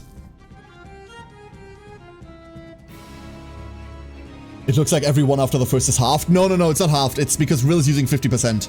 It's just multiplicatively. I'm annoying? You're hella not, dude. Nah. Nah. I'm not letting that one slide. I'm not letting that one slide. No.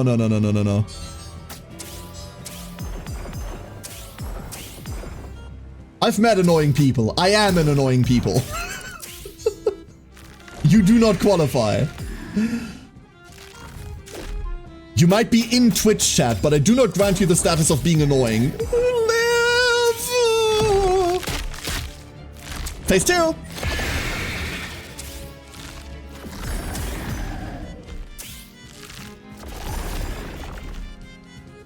Here we go! Phase number 2! And we don't have 3 Earth Ether like I would like to. Imagine you spawn and the first thing that happens to you is you fucking die. Beautiful. God, our Terra stacks look awful, by the way. Our Terra stacks look absolutely awful. Don't lament me. Do not lament me. Do not lament me. Oh no. Oh, we're so getting lamented. Okay, no, we're fine. We're fine. I need Wild Ether. I need Wild Ether right now.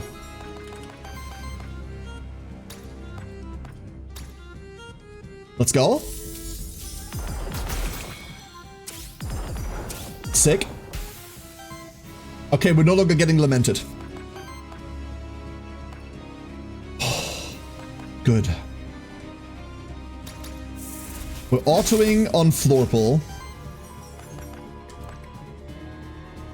I wish we had better ways to apply shields, dude. I really wish. We do not. We just don't. Ancient Blast. 4 times 10. Deal an additional 5 hit for every 3 H stacks. You have 4 H stacks, so that's 1 more 5 hit. 45 damages. Plus terror. Plus terror.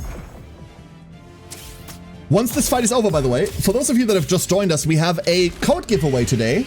Once this fight is over, we're going to draw the winners for the code giveaway. If you want to take part in the channel point redemptions, there's like a tiny 10-point channel point redemption thing. You should have access to that immediately, even if you're just freshly joined. That gets you into a list, and I'm going to draw a random name from the list for a code for Aethermancer given to us by the dev team. Rill specifically, the self-proclaimed annoying one. Thank you once again. Thank you once again, Rill. Like the demo for hours, Inky? Hell yeah. Okay. So one of the arms is back and it's now corrupting us again. Do we have the ability to say fuck it? Yes, we do. Check this out. Okay, maybe check that out slightly less. Hold up. Check this out in a second.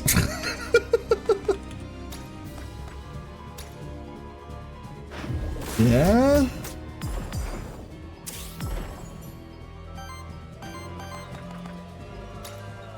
Repent, motherfucker.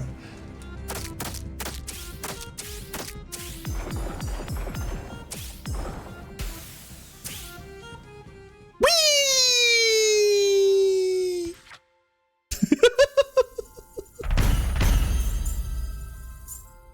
There we go.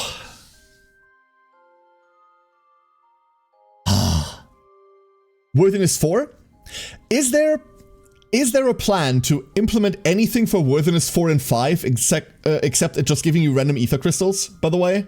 Because damn, this is annoying and I don't like it, like, at all.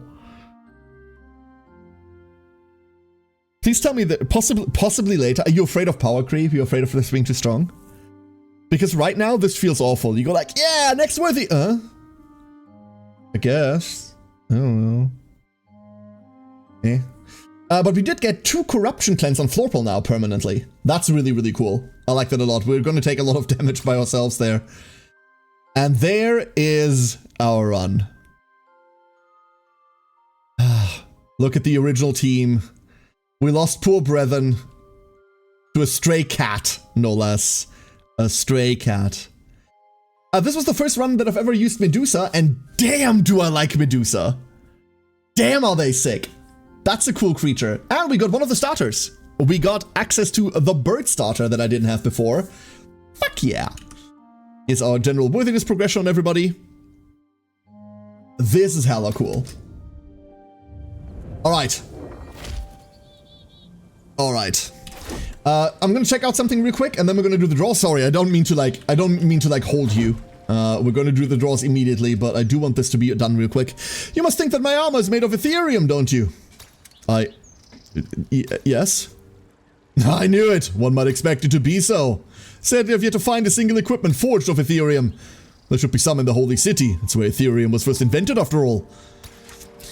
So with the stuff that we have, we can now get more upgrades. Doubles the chance of encountering shifted monsters. Hidden monsters. In Pilgrimage Path and Forbidden Forest. We're going to unlock these two. And then we're going to double the shiny chance afterwards. Alright, everybody. Just so the game on Steam, is it worth a buy? I'm going to talk about this in a second pinger. I'm going to give this a bit more of a longer thought. But before I do that, I'm finally going to draw the winners for the giveaway. Sorry to keep you all waiting. This is taking a lot longer than I thought it would. So, we unfortunately have to draw both winners right now. I kind of ran a bit overtime today. I ran like 4 hours overtime yesterday. But today I have to end at a timely fashion. So I'm going to draw both code winners now. So, I'm going to draw a random name out of all of the ones that have redeemed the thingy.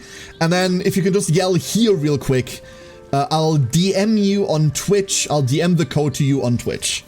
So, once I pull your name, give me a little hi, here I exist. And then I will DM you the code given to us by the dev team. Once again, Rill, thank you so much. This was never part of any of this. Obviously, they've given me a key to stream it. I streamed yesterday, pre-release as well. And at no point was there ever talk of, hey, you're also gonna get keys. And this was just offered to me. It's really, really fucking nice. So, our first of 2 winners is going to be... Fuck, it crashed. Wait, hold up. Hold up. Inky! Inky Doodle. Inky, are you there? Inky, do you exist? Does Inky exist? I saw them earlier. I think I saw them earlier. Wait, for real? Yeah! Yeah, for real. For real, there you are. Inky, come here. Come here. I'll whisper you on Twitch. Here is your key. Do please confirm that you've got it. Just let me know that you've got it and that everything's okay, and then I'll move on to the second one. Just to make sure.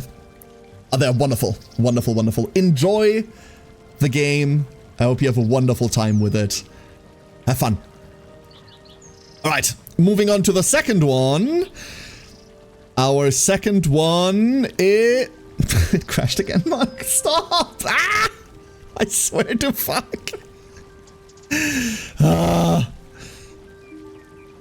Never hack together like your own stupid API thing. Like, especially if you have no idea how programming works. It just won't work. Sorry about that. This is a reoccurring problem. API error wins a lot of rewards. It's not even API error. Sometimes I get API errors. Sometimes it just crashes. This one is just crashing. We have... Siren. Siren. Is this rigged? Is this rigged? We have Siren. Is that rigged? I'm not real. Are you not, Shark? Are you not? Siren, congratulations. Come here. Hold up. You I can DM on Discord. You I can DM on Discord. Breaking those rules.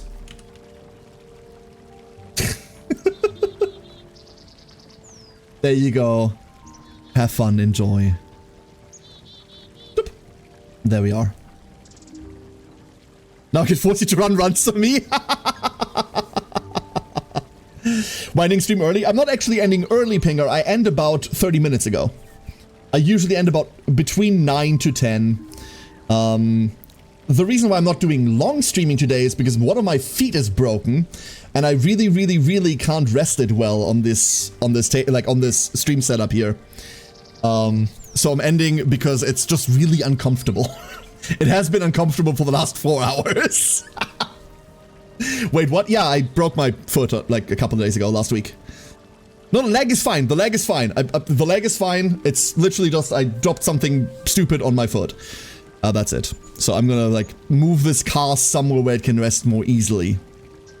But as I do this, hold up. Let me like pull this up. Let me switch over here. Ah, the ducklings are still fighting. Wonderful, wonderful.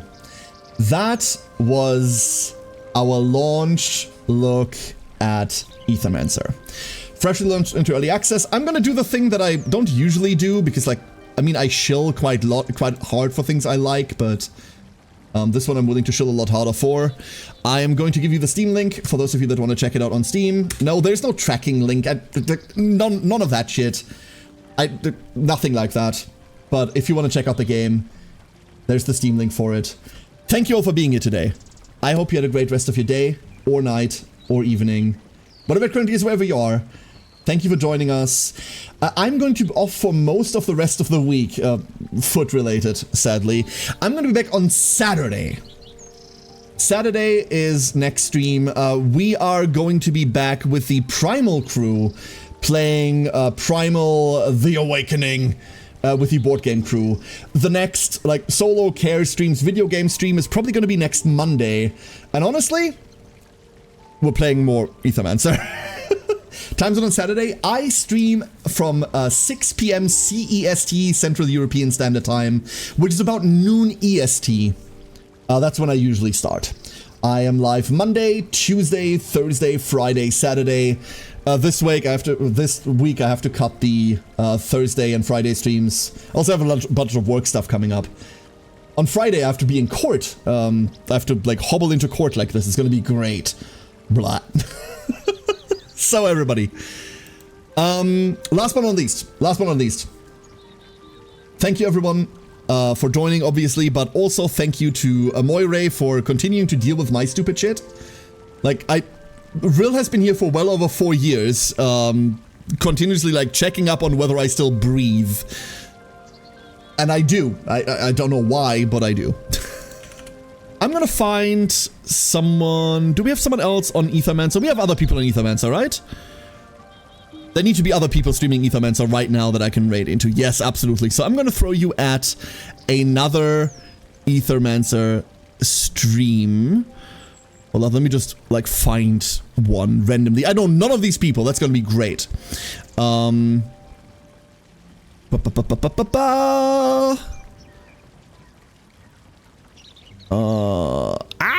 Here we go. Oh my god, everything's breaking, sorry. Everything's breaking. Why is everything breaking? God damn it. There we go. I think I got it. Alright, everybody. Hope to see you on Saturday for Primal. And we're going to be back playing some Aethermancer. Unfortunately, only next week. Until then, rest up. Have a great rest of your week. And I hope to see you there. Goodbye!